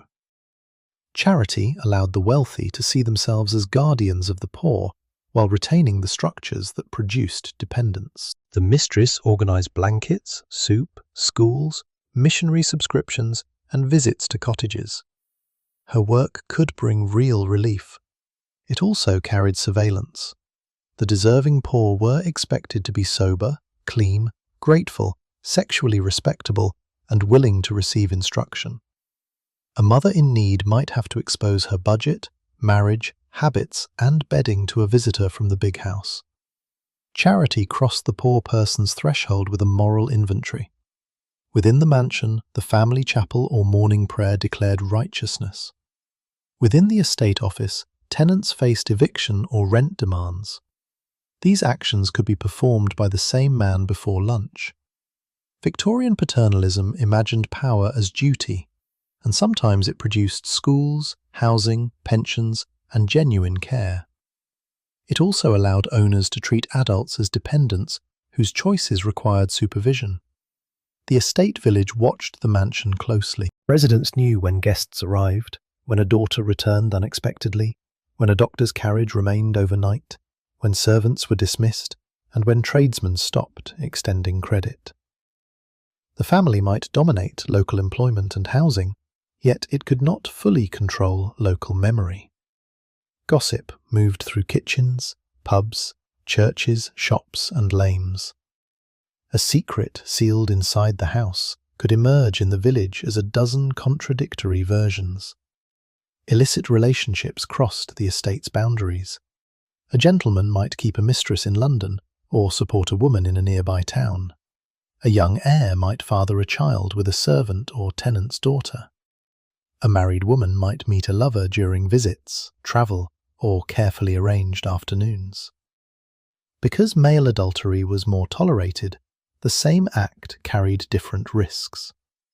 A woman's exposure threatened custody, income, social existence, and the legitimacy of heirs. A man's exposure could be embarrassing without being annihilating, unless the affair crossed another forbidden boundary of class, sex, politics, or public hypocrisy.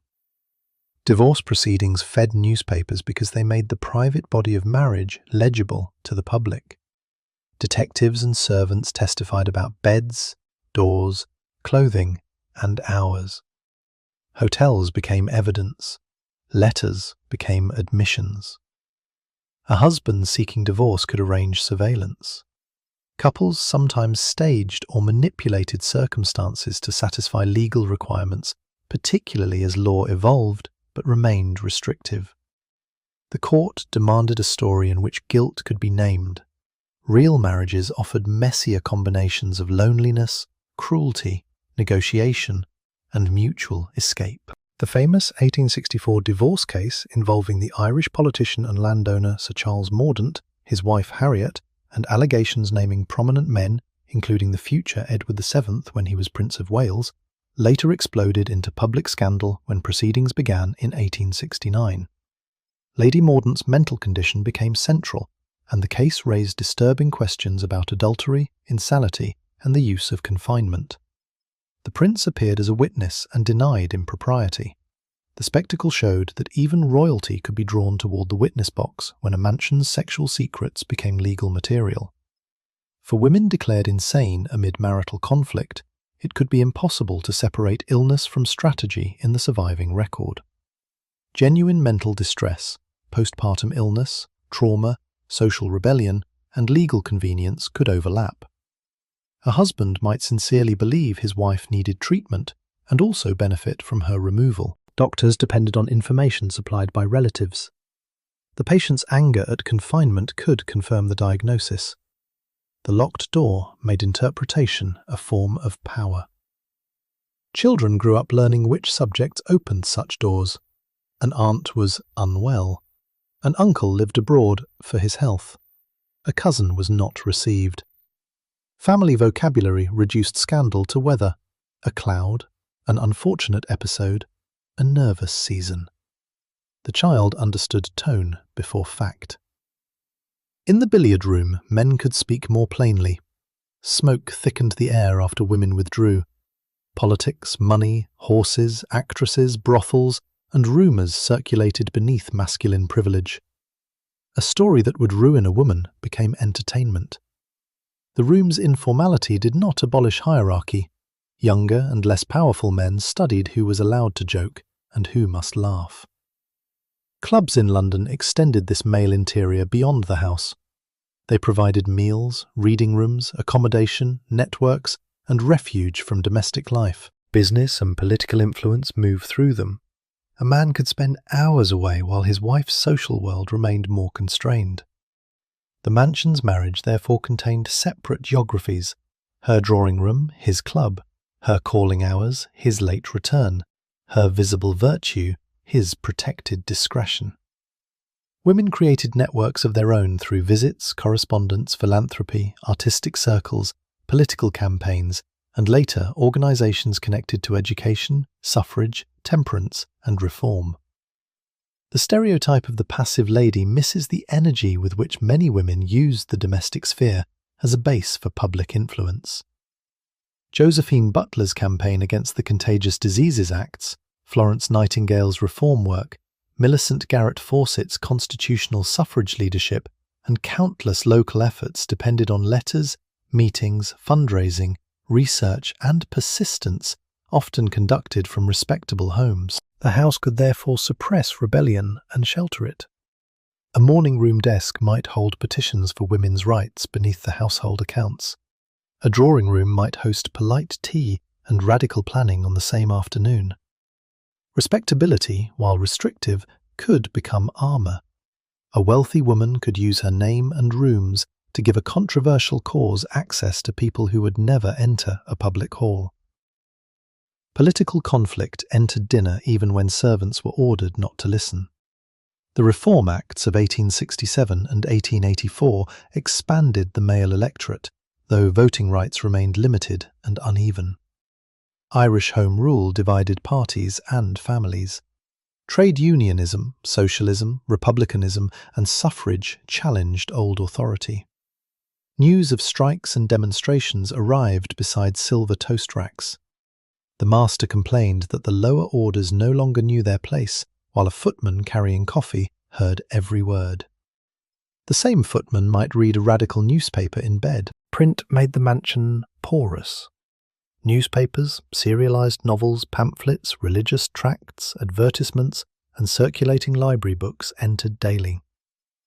Fiction taught readers how to interpret houses. Charlotte Bronte's Jane Eyre placed a hidden wife in an upper room. Wilkie Collins's sensation novels turned identity, inheritance, marriage, and documents into engines of suspense. Charles Dickens repeatedly exposed the moral rot beneath institutions and respectable surfaces. Later, Robert Louis Stevenson's Dr. Jekyll and Mr. Hyde made the divided gentleman a cultural symbol, while Oscar Wilde's The Picture of Dorian Gray placed corruption behind a locked door and beauty in public. Readers recognized the pattern because the mansion already functioned as a divided self. Front and back, upstairs and downstairs, chapel and locked cabinet, nursery and mistress's bedroom, public portrait and private diary. The architecture did not merely contain Victorian secrecy. It taught Victorians how secrecy looked. On stormy nights, wind moved through chimney flues and loose windows. Pipes clicked, rodents crossed cavities, bell wires trembled. A house full of servants, animals, machinery, and settling timber generated unexplained sounds. A recent death gave those sounds a name. The white figure at the end of the corridor might be a maid carrying linen, a trick of gaslight, a grieving mind, or a story repeated so often that every new witness knew what to see. Ghost legends protected certain truths while disguising others. A room was avoided because a woman had died there, people said. Perhaps it was actually damp. A passage was haunted by a betrayed servant. Perhaps the servant had been dismissed after an assault. A child's crying was heard in the attic. Perhaps generations of children had been hidden, neglected, or lost. The supernatural story preserved emotional knowledge when the factual record was forbidden. Years later, a guide will point to the staircase and speak of a grey lady. Visitors will shiver pleasantly. Almost no one will ask the names of the housemaids who climbed those steps before dawn, or how many pregnancies, injuries, and dismissals passed without record. The invented ghost becomes easier to remember than the real woman. Yet on the night of the séance, when the family joins hands and the table lifts, the house seems to answer. It does not reveal a murderer or buried treasure. It reveals what everyone in the room has tried not to say. The dead remain powerful because the living built their respectability out of silence. Morning makes everything solid again. Curtains open, ash is removed. The séance table becomes furniture. A footman carries in newspapers filled with commodity prices, parliamentary debate, war reports, shipping news, and crime. The empire returns not as a ghost, but as an account. Follow the money closely enough, and the mansion's walls become transparent. A Lancashire textile fortune leads toward mills where women and children worked among noise, lint, moving machinery, and strict time. It also leads across the Atlantic to cotton cultivation shaped by slavery before 1865 and by coercive economic systems afterward.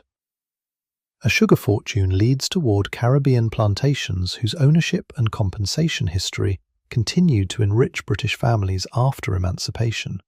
When slavery was abolished in most British colonies, compensation went to slave owners, not to the people who had been enslaved. A shipping fortune may connect to war, migration, opium, tea, or commodities obtained under unequal conditions. A railway fortune depends on navvies, land acquisition, iron, coal, and dangerous labour. The drawing room's calm is the final surface of countless exertions elsewhere. Not every wealthy owner hides these origins. Some celebrate industry. Paintings show factories, engines, ships, or mines. Engineers and manufacturers see themselves as makers of progress, and often with reason. Railways connect towns, iron builds bridges, sanitation saves lives, and new technologies alter the possible.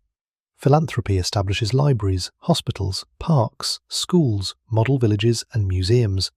But progress is not distributed evenly. The owner rides through the factory gate in a carriage. The worker enters on foot before sunrise. The 10 Hours Act of 1847 and other factory legislation gradually limited aspects of labour, especially for women and children in certain industries, after campaigns, investigations, and political struggle. Regulation itself reveals what unregulated profit had permitted. Parliamentary reports documented long hours, injuries, deformity, exhaustion, and children employed at ages that horrified reformers. In the mansion library, these reports might be bound in leather. On the factory floor, their subjects continued working while Parliament debated. Coal warmed the mansion and blackened the country that sustained it. Miners descended into dangerous shafts. Explosions, collapses, flooding, lung disease, and injury haunted coal districts.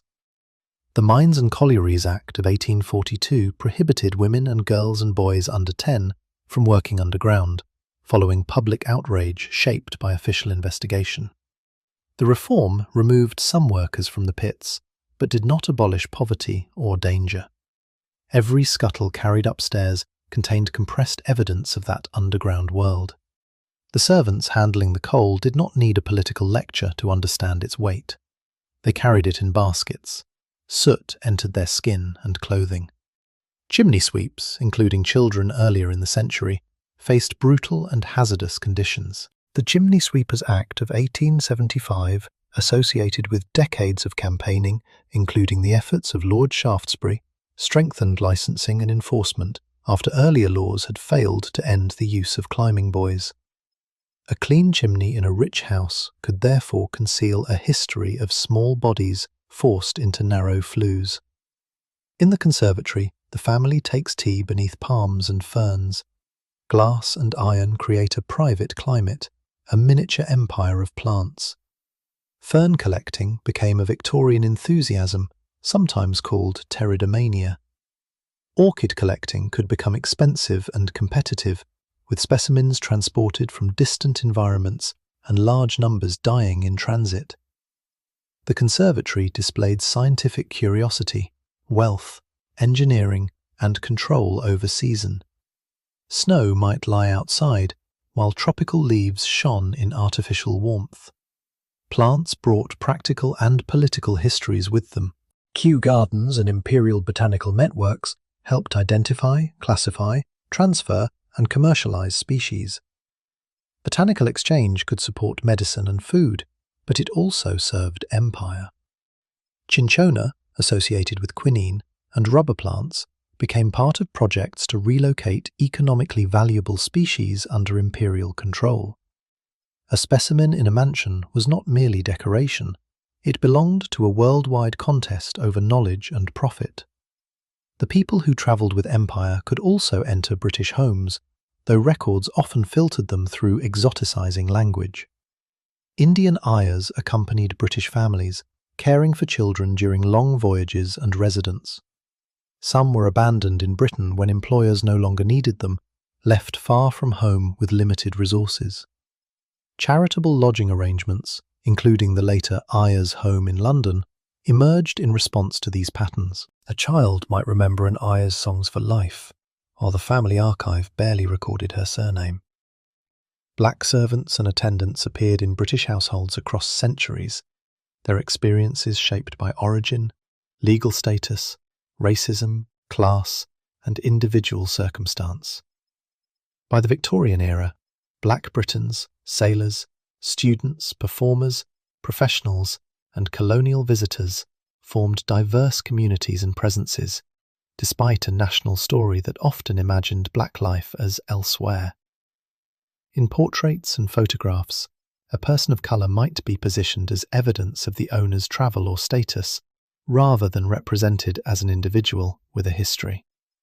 The mansion absorbed human beings into its display, just as it absorbed objects. Jewish families also occupied a complex place in elite Victorian society. Emancipation advanced during the century, and Lionel de Rothschild finally took his seat in the House of Commons in 1858, after changes allowed a form of oath he could take. Families such as the Rothschilds built or transformed extraordinary houses, including Waddesdon Manor, filled with art and designed for hospitality and political connection. Their prominence challenged older exclusions while attracting persistent anti-Semitism. Wealth could open gates without dissolving prejudice. The mansion's guest list therefore maps acceptance and exclusion. A celebrated foreign musician may be welcomed for an evening, yet treated as socially inferior. A colonial ruler or diplomat may be honoured, while his country is discussed as a possession. An actor can perform for aristocrats and still be considered unsuitable as a marriage connection. An unmarried mother, however refined, disappears from invitations. Society praises talent, wealth, and novelty, while defending boundaries of birth, race, religion, gender, and sexual reputation. The ballroom is where those boundaries become motion. Waxed floors reflect chandeliers. Musicians prepare in a gallery or adjoining room. Footmen stand along walls. Young women enter under scrutiny, their dresses calculated to suggest taste, fortune, and virtue. Dance allows gloved contact, measured proximity, and conversation under supervision. A few minutes with the right partner can change a life. The ball is also a market that denies it is a market. Mothers observe estates, titles, health, habits, and rumours. Men assess beauty, family, and money. Women assess character under far greater constraint because the cost of a bad marriage will fall heavily on them. A dance card becomes a record of possibility. Too many dances with one man invite comment. Too few signal failure. Desire must travel through choreography. Outside the ballroom's brightest circle, other relationships form. A married guest meets someone's eyes too long. A young man slips a note behind a palm. A woman, attracted to another woman, learns how much emotion can be expressed through friendship before observers rename it. A footman and visiting maid arrange a meeting near the kitchen yard. The same orchestra supplies music for courtship, adultery, hope, and calculation. Clothing shapes the possibilities. Women's silhouettes changed repeatedly. Wide skirts, crinolines, bustles, closely fitted bodices, layers of undergarments. These fashions required materials, maintenance, and space. Contrary to caricature, clothing did not make sex impossible. People adapted garments, found privacy, and behaved as human beings always have. But dress did make the body a public code. Mourning, wealth, age, marital status, and fashionability could be read from fabric. Corsets became the subject of moral and medical debate. Their actual use varied. Not every woman practiced extreme tight lacing, and surviving garments do not support the most exaggerated myths as universal experience. Still, fashionable shaping could restrict comfort, and the symbolism mattered. The ideal female body appeared disciplined by structure, while male desire claimed to be natural. Reformers promoted alternative dress, linking clothing to health and women's freedom. Critics treated trousers, bicycles, and looser garments as threats to gender order. The bicycle in the 1890s became a particularly charged object.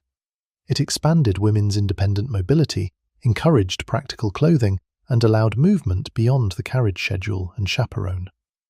Suffrage activist Susan B. Anthony, speaking in an American context, famously associated bicycling with women's emancipation. In Britain, the new woman on a bicycle became a target of cartoons and anxiety. At the mansion, a daughter who rides alone is not merely exercising. She is escaping the timetable of the house. Her brother's freedoms have long been wider. He can attend school, university, club, military regiment, race meeting, music hall, or brothel with different degrees of approval. Public schools impose their own harsh codes of hierarchy, corporal punishment, athletic masculinity, and emotional restraint. He returns home trained to command and forbidden to appear weak. Secrets begin there too. Bullying, desire, debt, loneliness, and loyalties intense enough to defy public language. The heir is expected to inherit not only land but a role. He must preserve the estate, produce children, manage tenants, represent the county, and uphold a name. If he lacks interest, ability, heterosexual desire, fertility, or financial discipline, the building turns expectation into pressure. Every ancestral portrait watches him fail in advance. A younger son faces another script: army, navy, church, colonial administration, law, or dependence. A daughter requires marriage or an acceptable unmarried life, supported by family money. The redundant woman, as some commentators offensively framed unmarried women amid demographic and social debate, became an object of public anxiety. Yet unmarried women built professions, partnerships, campaigns, scholarship, and forms of independence that the marriage market could not contain. Education widened the crack. Queen's College and Bedford College in London opened new opportunities for women in the mid-19th century. Girton and Newnham at Cambridge and other institutions challenged exclusion from higher education. Women seeking medical qualifications fought determined opposition. Elizabeth Garrett Anderson became the first woman in Britain to qualify as a physician and surgeon through a recognised route in 1865, and later played a major role in medical education for women. Each achievement entered homes as argument. A father might fund his daughter's studies, another might lock away the prospectus. The learned daughter disturbs the drawing room because knowledge changes what can be said. She recognises the legal structure beneath her mother's marriage. She reads reports on prostitution and realises moral blame is not evenly assigned. She follows suffrage debate and asks why household influence must stop at the polling place. She questions empire, property, religion, and inherited authority. The family may call her brilliant until her brilliance becomes inconvenient. At dinner, a visiting politician praises educated women as better mothers. She asks whether they might also be legislators. The room pauses. A footman replaces a plate with perfect neutrality. Dinner etiquette converts conflict into timing. Guests are paired and seated by precedence. Topics shift before they become dangerous. The hostess redirects a quarrel. The butler anticipates a pause and fills wine. Silver domes lift. Conversation moves from Ireland to opera, from labour unrest to Egypt, from women's rights to weather. The meal's smoothness depends on everyone recognising which truths cannot survive the next course. Afterward, men and women separate for part of the evening according to convention. In the dining room, men drink and speak with fewer restraints. In the drawing room, women exchange information no less political for being personal. Engagements, illnesses, affairs, pregnancies, fortunes, and reputations form a social intelligence network. A woman excluded from formal power can still influence who is invited, trusted, introduced, married, or frozen out. The hostess's smile is therefore not passive. It is administrative. She manages status as the housekeeper manages linen. One invitation can rehabilitate a person. One omission can mark scandal. Her power is real, but it remains attached to the system that limits her. She can close the drawing room door on another woman, while knowing a husband could close the entire mansion against her. Music begins again. A daughter sings a love song chosen for its respectable sheet music, expressing emotions she cannot state in conversation. Her mother hears the meaning. Her father hears only accomplishment. Across the room, the man she loves stands beside the woman he is expected to marry. The Victorian mansion does not eliminate desire. It teaches desire to speak through objects. A flower, a book left open, a fan held at the wrong angle, a photograph requested, a dance repeated, a seat kept empty, a candle burning in an upper window. The code is never universal, and later legends exaggerate elaborate, secret languages. But people have always turned ordinary gestures into private signals when direct speech is dangerous. At 1 a.m, carriages depart. Cloaks cover jewelled dresses. Servants search for wraps and call names into the cold. The family stands beneath the portico, smiling until the last guest disappears. Then the doors close and the night's reviews begin. Who danced too often? Who drank too much? Who arrived with diamonds and left without an engagement? Who disappeared near the conservatory? Which political remark must not be repeated? Why the maid found a glove on the back staircase? Why one bedroom was used after all? By breakfast, the official version is ready. Daylight extends the mansion's authority across the landscape. From an upper window, lawns descend toward a lake positioned to appear natural, though labour shaped its banks. Trees frame a view selected as carefully as a painting. Paths curve to reveal the house at flattering angles. Kitchen gardens, glass houses, stables, kennels, farms, cottages, and service yards occupy less picturesque ground. The estate presents nature disciplined into class.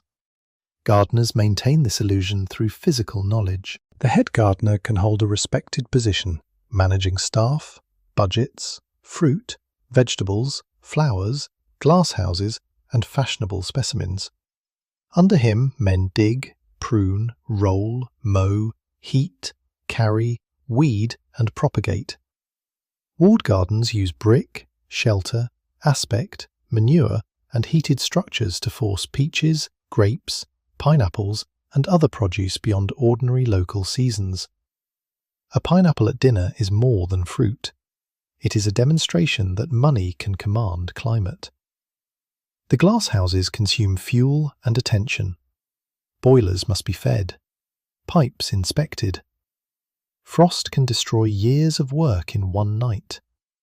Insects and disease attack collections. Gardeners exchange knowledge through journals, societies, nurseries, and networks that combine science with competition. A rare orchid flowering at the correct moment can elevate a household's prestige. The gardener may understand the living collection better than its owner, yet credit attaches to the estate's name. Beyond the ornamental ground lies the productive landscape from which the house draws rents, food, and status. Tenant farmers negotiate leases and weather. Labourers face seasonal insecurity. Cottages may be tied to employment, making a dispute with the estate a threat to both wage and home. The landlord can see himself as a father to the community. The community can experience the same power as dependents. The estate agent translates between them and may be feared more than the owner. He collects rents, inspects holdings, manages repairs, and delivers decisions. In bad years, leniency can preserve a family. Pressure can destroy one. Records reduce lives to arrears, acreage, and condition. A red mark in a ledger may mean a child leaves school for work. Agricultural change and depression in the late 19th century unsettled this world. Cheap imported grain, weather, market shifts, and structural pressures reduced returns in many areas. Some owners invested, diversified, or sold land. Others clung to expenditure and blamed tenants. The mansion's dining room remained full because economies were made elsewhere. Repairs postponed, wages restrained, cottages neglected, timber sold. The poor could see extravagance from the road. A ball illuminated 30 windows. A shoot killed more birds than the village could afford to buy. Leftovers entered complicated channels of gift, sale, and waste. Philanthropy softened resentment, but did not erase comparison. Hunting dramatized ownership. Fox hunting crossed fields in a display of horses, clothing, dogs, risk, and access. Shooting parties turned managed wildlife into elite sociability. Gamekeepers raised and protected birds, controlled predators, watched boundaries, and confronted poachers. The game laws had long made the taking of animals a class conflict. Legal reforms changed older qualifications, but poaching remained criminalized, and clashes could become violent. For a hungry labourer, a rabbit was food. For an owner, it was property and sport. For a gamekeeper, it was employment. For a magistrate, often drawn from the same landowning class as the victim, it was an offence against order. The animal carried different meanings depending on who held the gun. Night poaching could involve organised groups, weapons, dogs, watchers, and violent encounters. The darkness outside the mansion was not empty. Men moved through hedges, keepers waited, and signals crossed fields. Newspaper reports of injured or killed gamekeepers fed fears of rural lawlessness. Villagers might know the poacher's identity and refuse to share it. Silence here protected the poor rather than the powerful. The gun room contains the estate's authorized violence. Sporting guns stand cleaned and locked. Pistols may be kept for travel or defense. Swords and military trophies connect private masculinity with imperial warfare. Firearms create risk inside the house. Accidents during cleaning, impulsive suicide, domestic threats, and children gaining access. A death can be described as a sporting accident even when despair lies behind it. Suicide carried legal, religious, and social stigma, though attitudes and procedures changed over the century. Families had strong motives to frame a death as accidental: reputation, burial, grief, and sometimes financial considerations. An inquest brought public questioning. Servants described mood and movement. A weapon's position mattered. Letters might be hidden before officials arrived. The coroner's inquest served as a local mechanism for investigating sudden, violent, or unexplained death. Juries viewed bodies and heard testimony. In a mansion, the process pulled workers and gentlemen into the same factual space, at least in theory. Yet influence shaped tone. A verdict of accidental death could close a door that rumour left open. A young heir found beside a revolver may have lost money, feared exposure, suffered depression, or faced a love his society forbade. The official announcement says the weapon discharged while being examined. The family orders mourning clothes. A servant burns a letter. The stable holds a parallel hierarchy of men, animals, and movement. Coachmen and grooms know where family members travel and when they return. Before the motorcar, horses are essential to elite mobility and display. They require feeding, cleaning, exercise, veterinary attention, harness care, carriage maintenance, and constant labour. A carriage waiting at midnight represents hours of another person's wakefulness. Travel creates opportunities for secrecy. A woman visits a dressmaker and meets someone elsewhere. A man gives an address that is not his club. A groom understands the route is unusual. Cab drivers, railway porters, hotel staff, and servants form an urban archive of respectable movement. Discretion becomes a commodity. Railways compress distance and disturb surveillance. Lovers can meet in another town. A debtor can flee. A family can send a daughter to relatives quickly. Newspapers arrive sooner. Detectives travel. London becomes accessible and threatening at once. The branch line near the estate connects the mansion to modern life it was built to hold at a distance. The telegraph accelerates crisis further. Death, elopement, market collapse, military news, or arrest can reach the house in a strip of paper. A message is concise because every word may cost money. Its brevity intensifies fear. Come at once. Do not speak. He knows. Servants receive the envelope before the family does. Technology makes the secret faster, but not more private. The telephone appears in wealthy homes later in the century, initially as a novelty and business tool. Voices travel without a written record, but early systems involve operators and shared technical infrastructure. Users must learn a new etiquette. A private conversation seems possible, yet someone may listen at another instrument or exchange. Every invention rearranges secrecy instead of abolishing it. Letters remain the deepest archive. The Victorians wrote across separation with extraordinary discipline. Paper carries affection, instruction, gossip, financial detail, confession, flirtation, threat, and self-invention. A person may be more honest on the page and more theatrical. Salutations and closings contain degrees of intimacy. Cross-writing saves paper by turning the sheet and writing across existing lines, creating a dense mesh of language. Invisible inks and codes exist, but ordinary ambiguity is often enough. Burning letters is itself a ritual. A widow sorts her husband's correspondence and protects his reputation. Children edit a parent's biography. An executor removes evidence of affairs or same-sex love. Politicians preserve papers useful to history and destroy those useful to enemies. The archive that survives is not neutral. It is the remainder after generations of fear. Diaries are similarly unstable witnesses. Some writers confess, others compose an ideal self for future readers.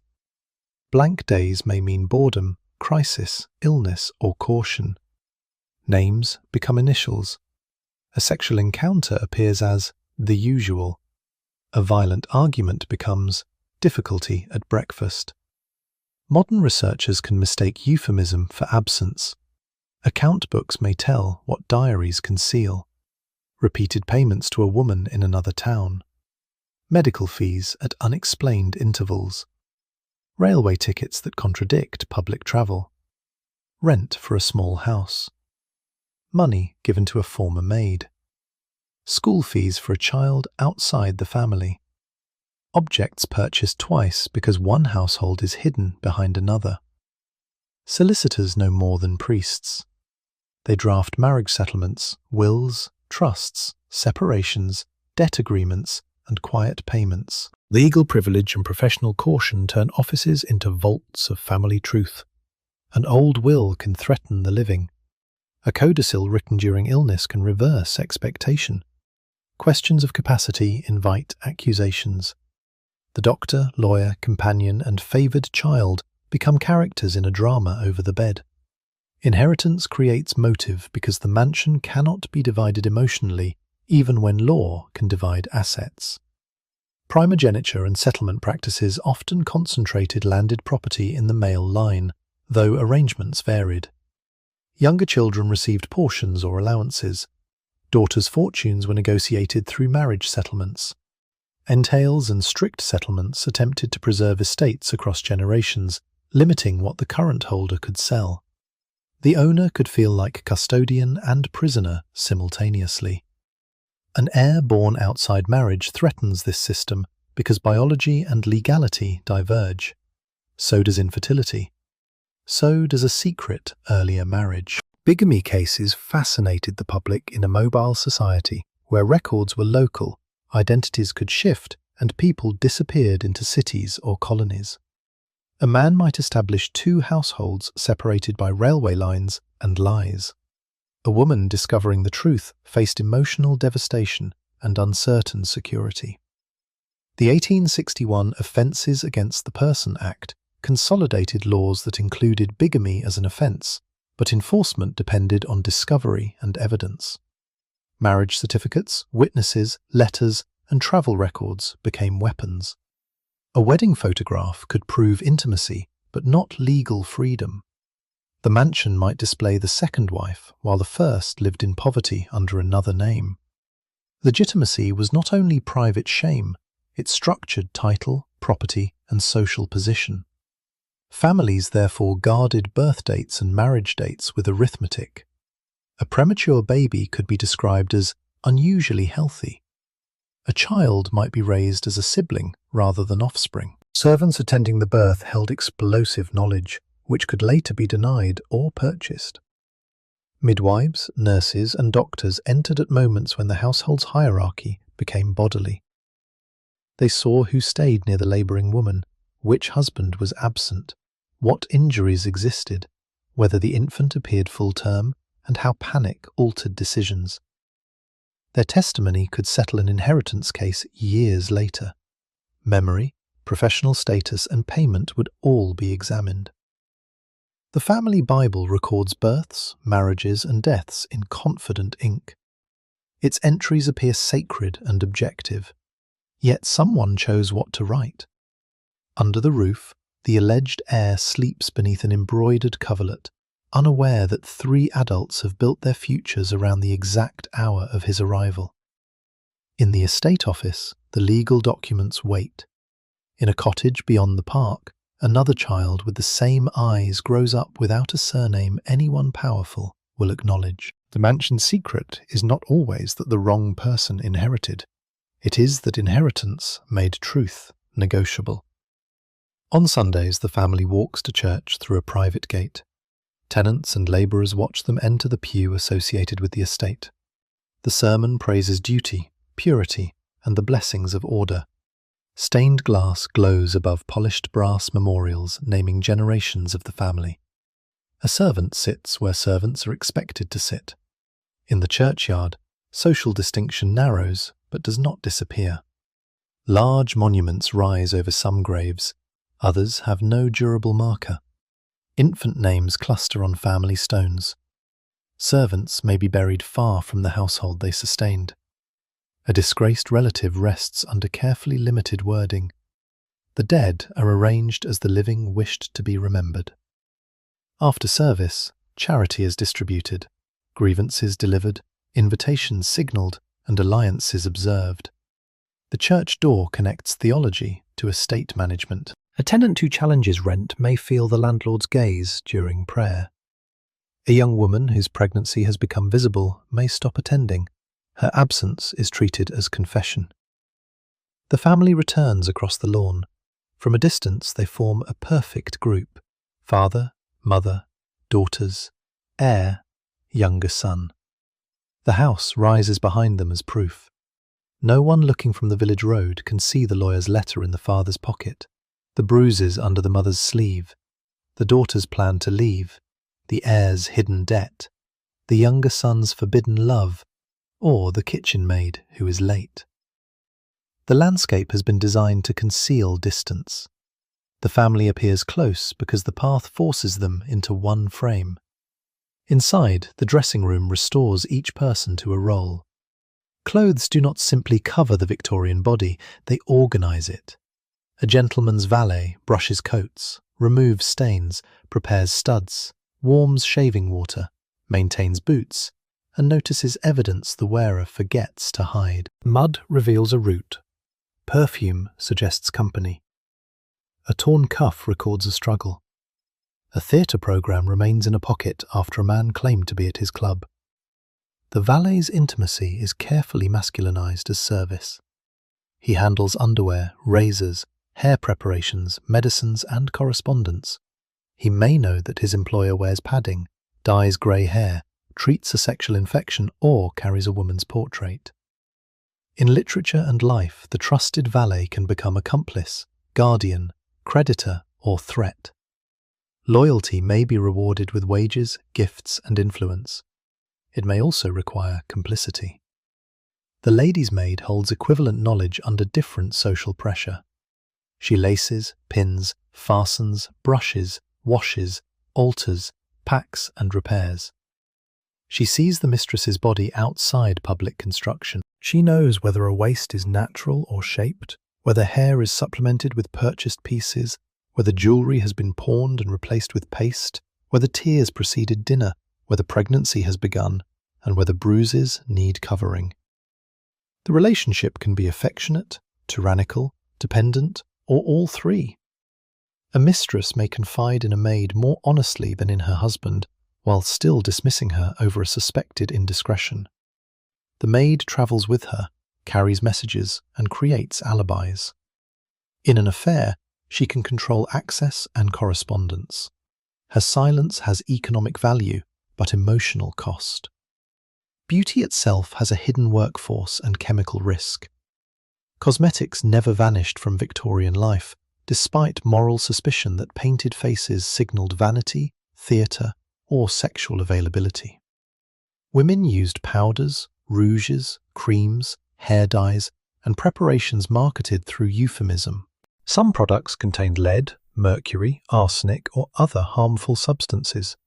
Formulas and exposure varied, but the market exploited insecurity. Pale skin signified class distance from outdoor labour, while illness could produce the pallor fashion imitated. Hair carried extraordinary meaning.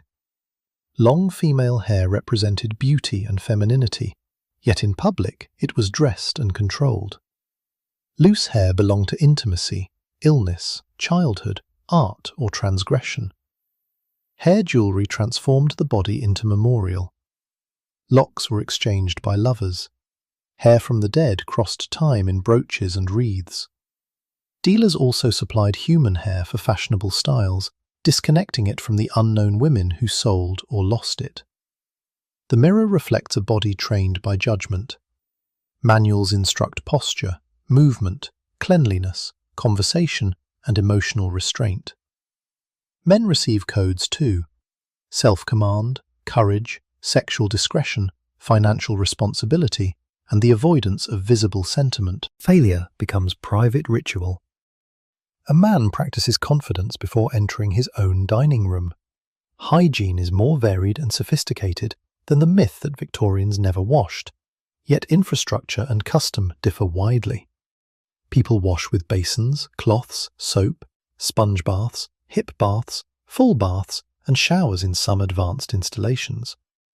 Wealth allows more water, fuel, linen, privacy, and assistance. Bathing can be medical, pleasurable, or morally discussed. A servant's access to the same facilities is limited by time and rank, even while she fills the bath. The bathroom, when newly built, is a room to show selected visitors. Polished pipes, patterned tiles, a deep tub, and a flushing closet proclaim modernity. But the servant knows the boiler's temperament. She knows which valve sticks and where damp appears. Progress shines above a ceiling already beginning to stain. The dressing table holds scent bottles beside medicine and jewellery. A false bottom can conceal letters or contraceptive devices. A travel case may contain a separate identity. Jewellery carries family continuity but also liquidity. Diamonds can be sold when land cannot. Pieces are reset to follow fashion, breaking the illusion that heirlooms pass unchanged through generations. Some jewels carry colonial histories of conquest and extraction more visible than others. The Koh-i-Noor diamond, transferred to British possession after the annexation of Punjab and presented to Queen Victoria in 1850 under deeply unequal political conditions, became an imperial object displayed at the Great Exhibition of 1851 and later recut. Its brilliance in royal settings condensed conquest into spectacle. Smaller gems in private mansions repeated the same cultural move. Distance, labour, and violence transformed into ornament.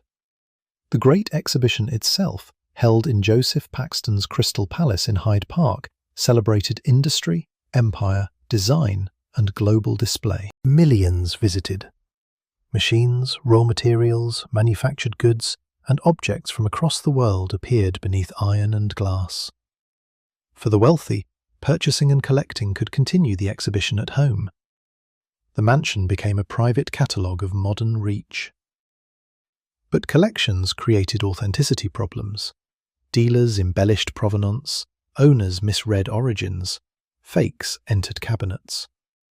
A medieval relic might be 19th century work. An exotic weapon might have been produced for tourists.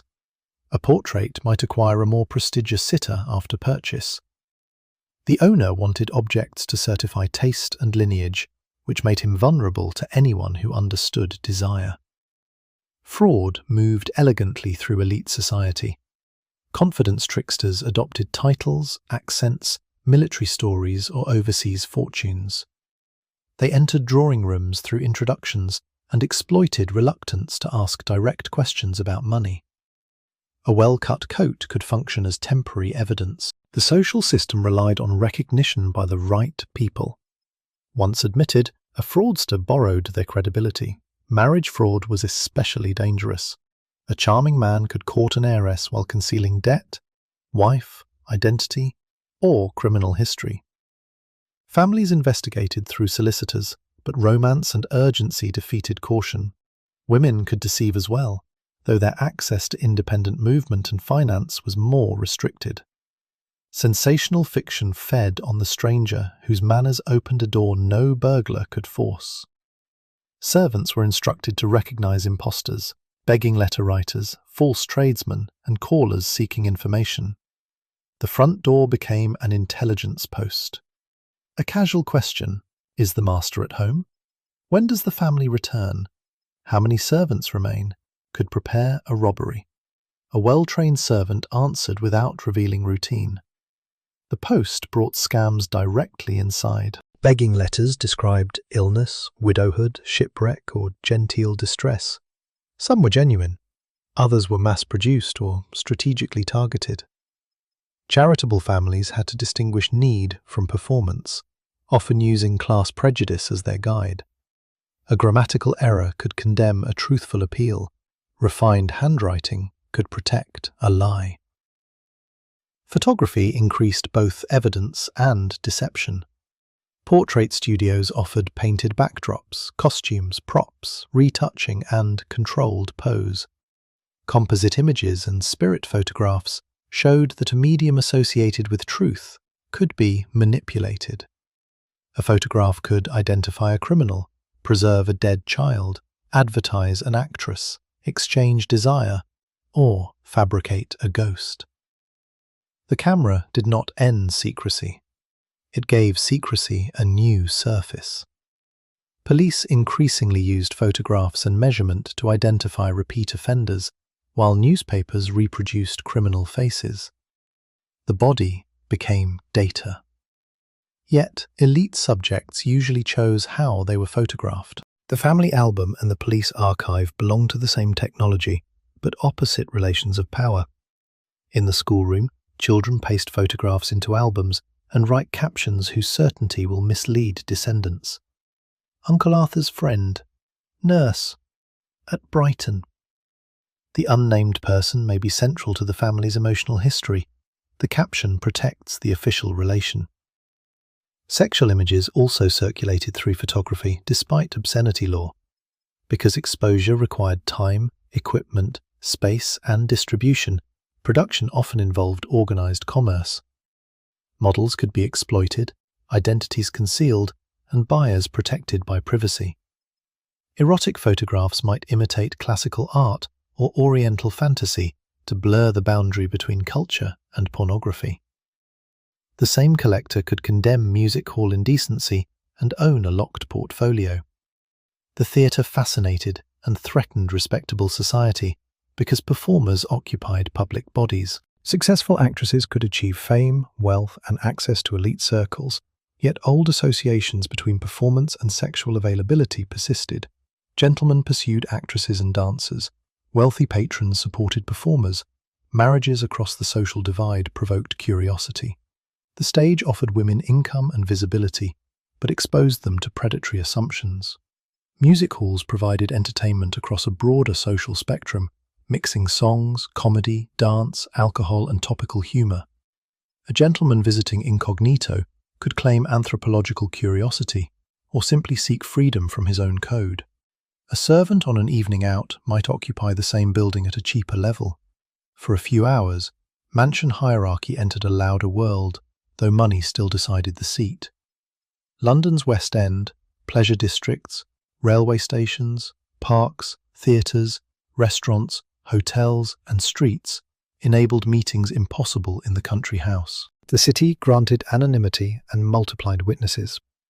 A veil, false name, rented room, or private cab created temporary escape. Detectives, journalists, blackmailers, police, hotel staff, and chance acquaintances threatened it.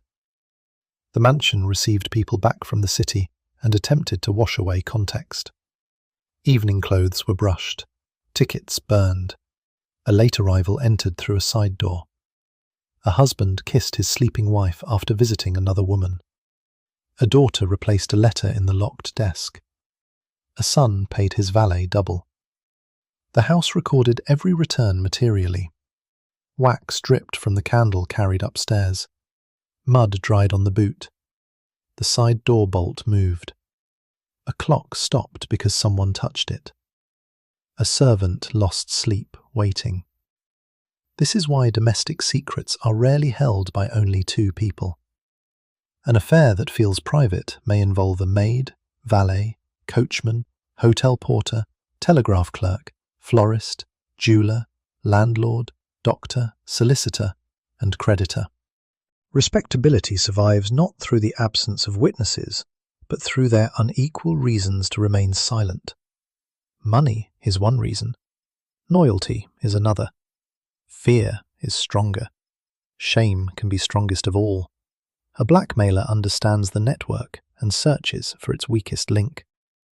A journalist offers payment. A detective follows the carriage. A dismissed servant speaks from anger. A family solicitor buys letters. Each secret becomes a market, and everyone calculates value. The master believes he owns the house. In reality, he owns only the official story, for as long as enough other people agree not to sell a different one. Then time begins to change the balance. The century moves toward its end. Queen Victoria celebrates Golden and Diamond Jubilees in 1887 and 1897, ceremonies that project monarchy, empire, continuity, and mass loyalty. Crowds gather.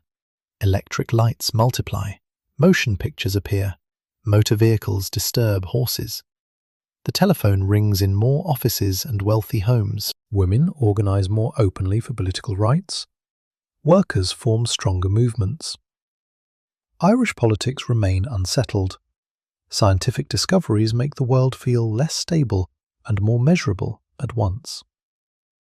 Inside the mansion, tradition is repeated more insistently because it no longer feels inevitable. Servants still line the hall, but posts are harder to fill. The son, returning from the city, questions estate routines or ignores them. The daughter demands education. The tenant wants a different lease. The village votes in an expanded electorate.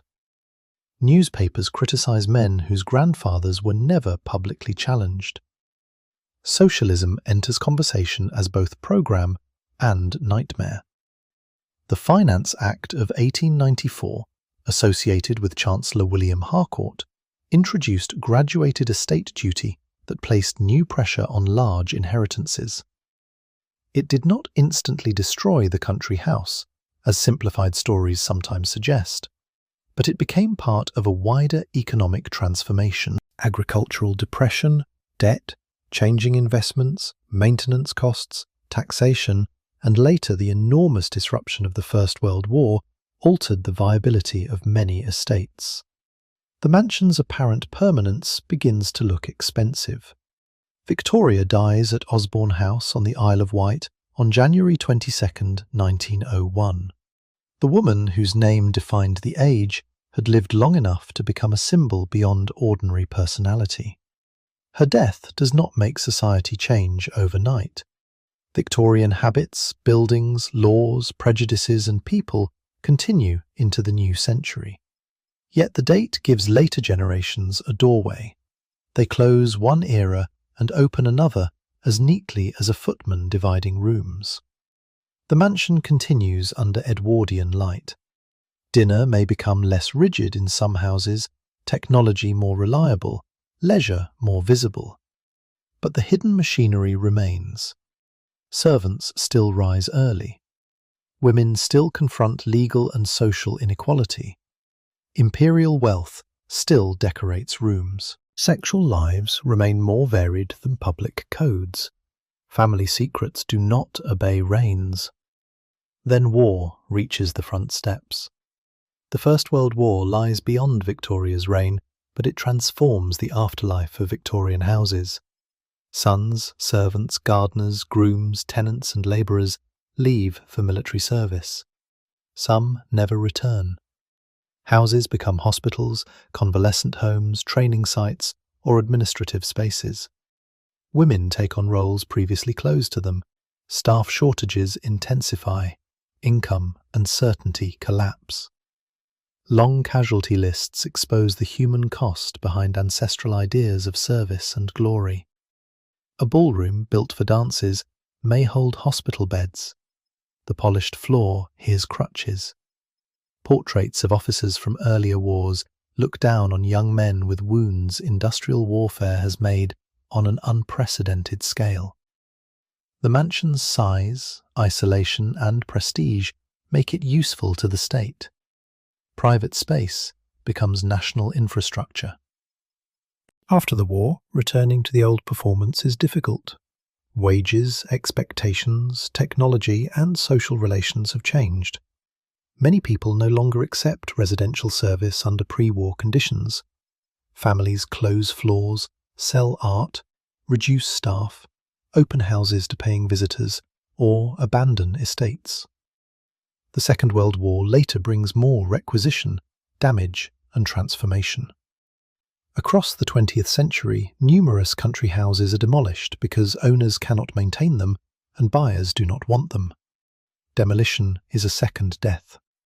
Roof slates are stripped, fireplaces removed, panelling sold, staircases dismantled, stone is reused. A room that once contained a birth, betrayal, or confession becomes an auction lot described by dimensions and period. The house disappears, but fragments travel into hotels, suburban homes, museums, and other mansions, stripped of memory. Surviving houses follow many paths. Some remain private homes. Some become schools, hotels, hospitals, offices, apartments, or institutions. Some pass into the care of trusts, local authorities, charities, or the state. Some open to the public as heritage attractions. Restoration saves extraordinary architecture and collections, but preservation raises a difficult question. Which version of the house should be preserved? For much of the 20th century, interpretation often centered on owners, architects, art, and famous guests. Visitors entered through the front and heard stories of style. Servants appeared as background, if at all. Colonial sources of wealth received polite abbreviations. Sexuality vanished. Disability became an anecdote. Crime became a ghost story. Women appeared at weddings. The house continued to perform respectability long after the family lost control of it. That performance is changing. Historians, archivists, conservators, archaeologists, curators, volunteers, and descendants examine estate papers, censuses, wages, letters, diaries, photographs, legal records, newspapers, inventories, oral histories, and the building itself. They ask not only who owned the mansion, but who cleaned it, built it, financed it, supplied it, and was excluded from it. A bell label reveals daily routes. Graffiti left by a servant gives a name. A worn threshold maps traffic.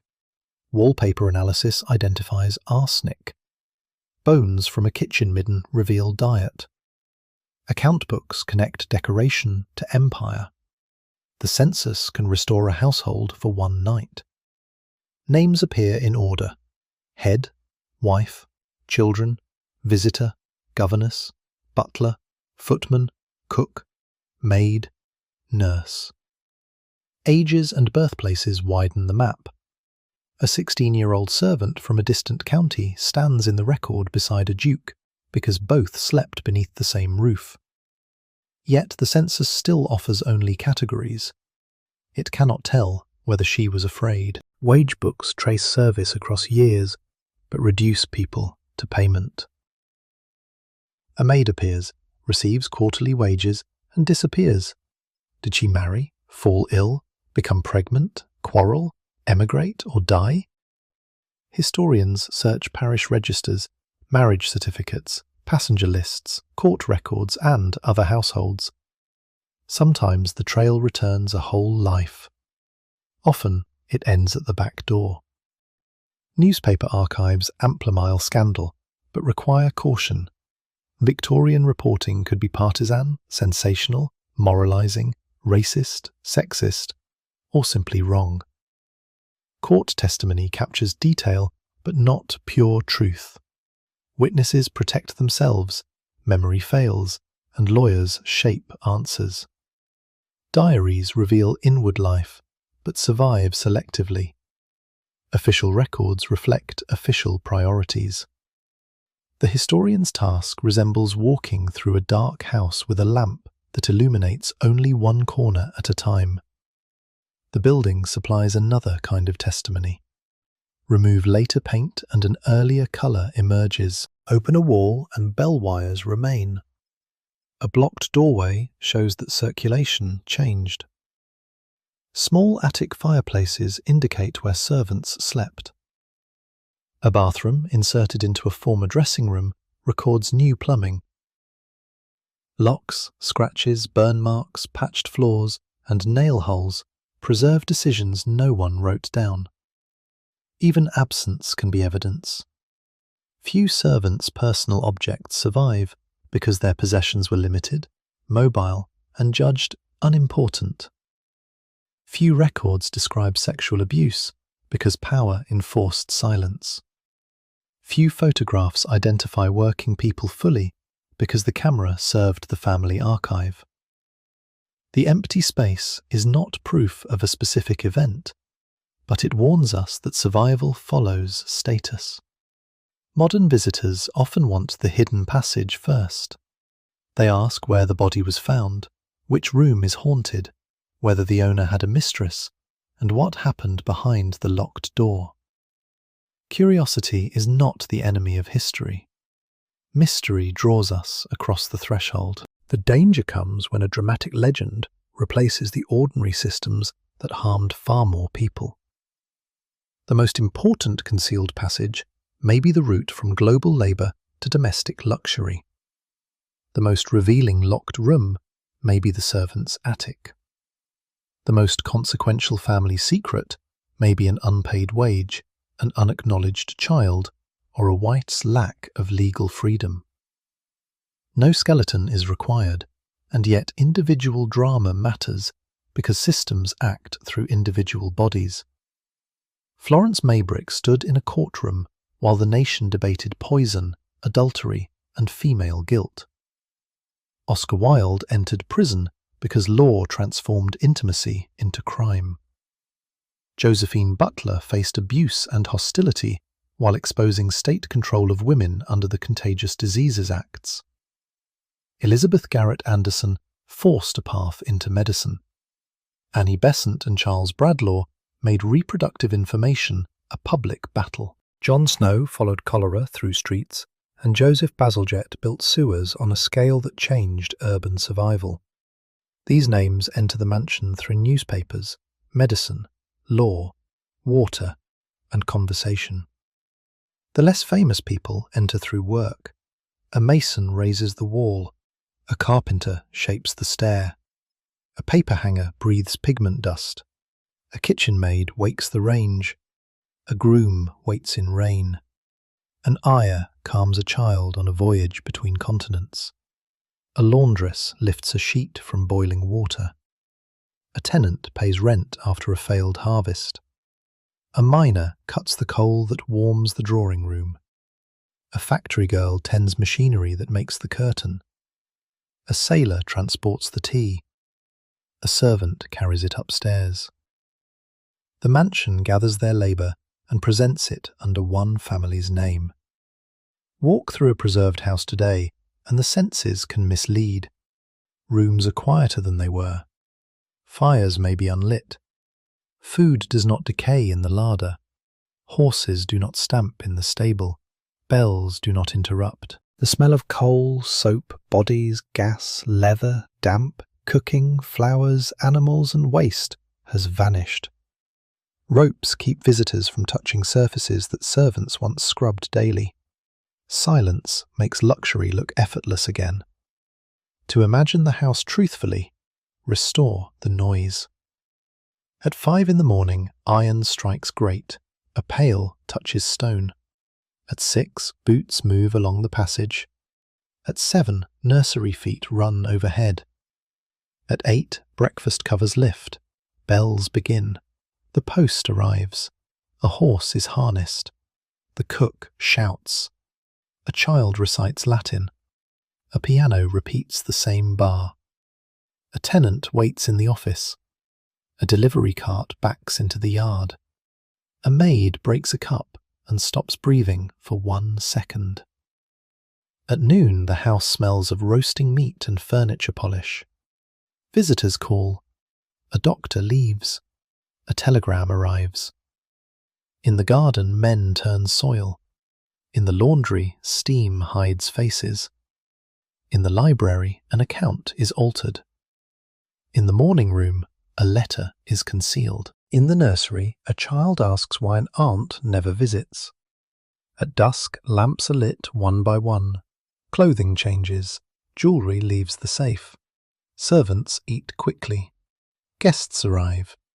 The family assembles beneath portraits and becomes its public self. At midnight, that self comes apart again. Someone is drunk. Someone is crying. Someone crosses a corridor toward a room that is not theirs. Someone waits behind the green baize door. Someone steals enough food to send home.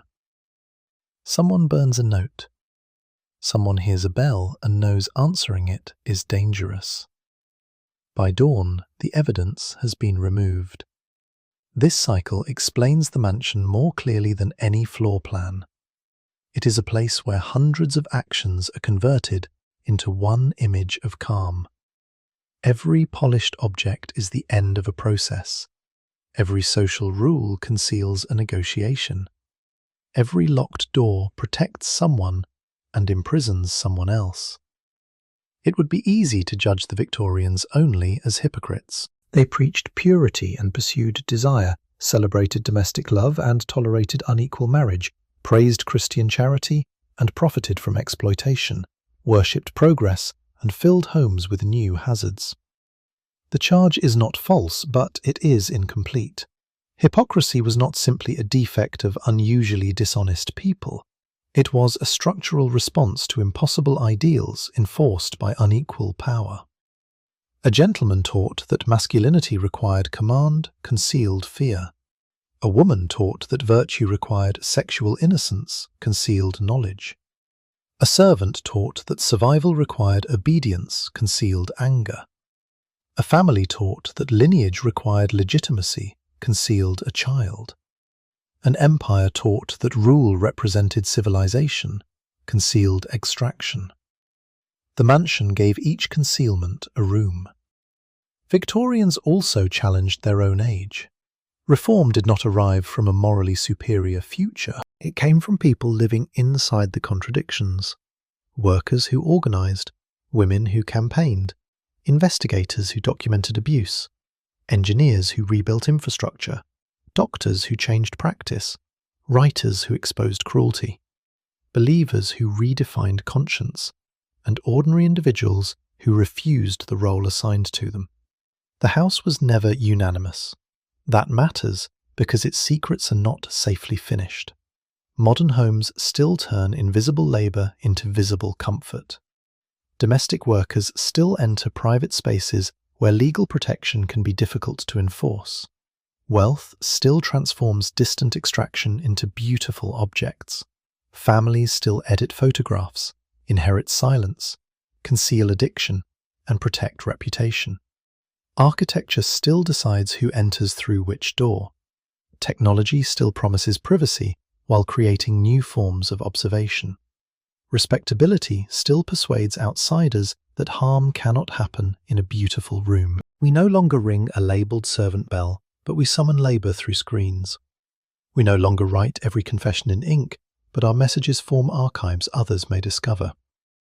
We condemn Victorian sexual hypocrisy while continuing to distribute shame unequally. We preserve grand houses while arguing over whose story deserves space inside them. The mansion is not a sealed antique. It is a mirror with old silver beneath the glass. Return now to the entrance at dusk. The stone lions remain. The windows hold the last light. From the drive, the building still seems composed. Perhaps it is now a museum, perhaps a hotel, perhaps a ruin wrapped in ivy. The family who built it is gone. Their servants are gone. The bell wires no longer move. But the house has not become silent. Its materials speak in layers. The broad staircase says who was meant to be seen. The narrow stair says who carried the weight. The drawing room speaks of marriage as display. The locked desk speaks of words that could destroy it. The nursery speaks of love, death, discipline, and inheritance. The kitchen speaks of abundance made through exhaustion. The bathroom speaks of progress built over imperfect pipes. The green wallpaper speaks of beauty before safety. The cellar speaks of appetite. The attic speaks of memory abandoned rather than erased. In the library, books defend order while hidden pages challenge it. In the ballroom, music preserves the space between touch and permission. In the gun room, sport stands beside fear. In the chapel, charity stands beside power. In the servants' hall, loyalty stands beside resentment. None of these meanings cancels the others. That is why the mansion survives as more than architecture.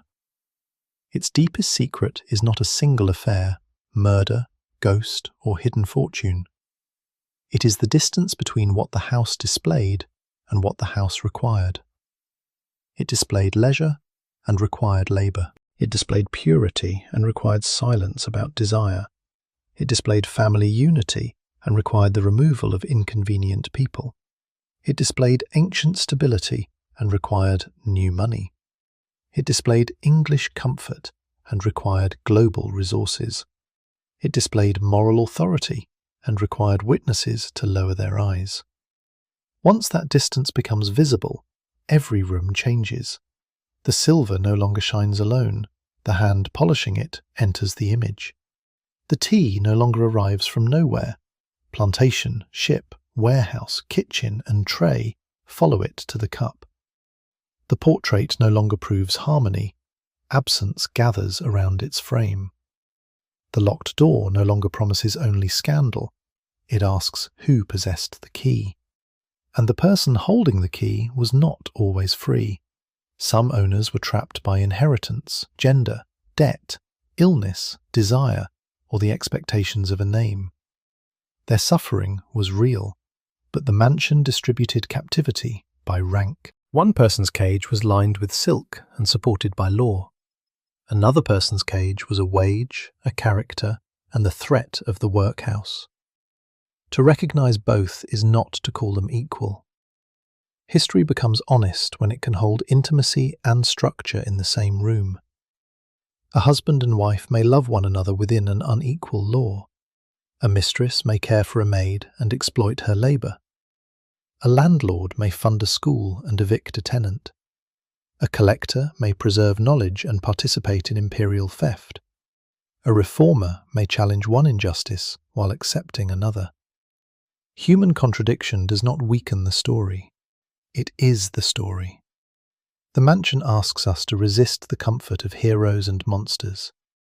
Even its criminals belong to systems that shaped opportunity and judgment. Poison trials became stories about dangerous women because society feared female agency. Sexual scandals destroyed some men because law criminalized their desire while protecting other forms of exploitation. Servants' thefts were documented because property had powerful defenders.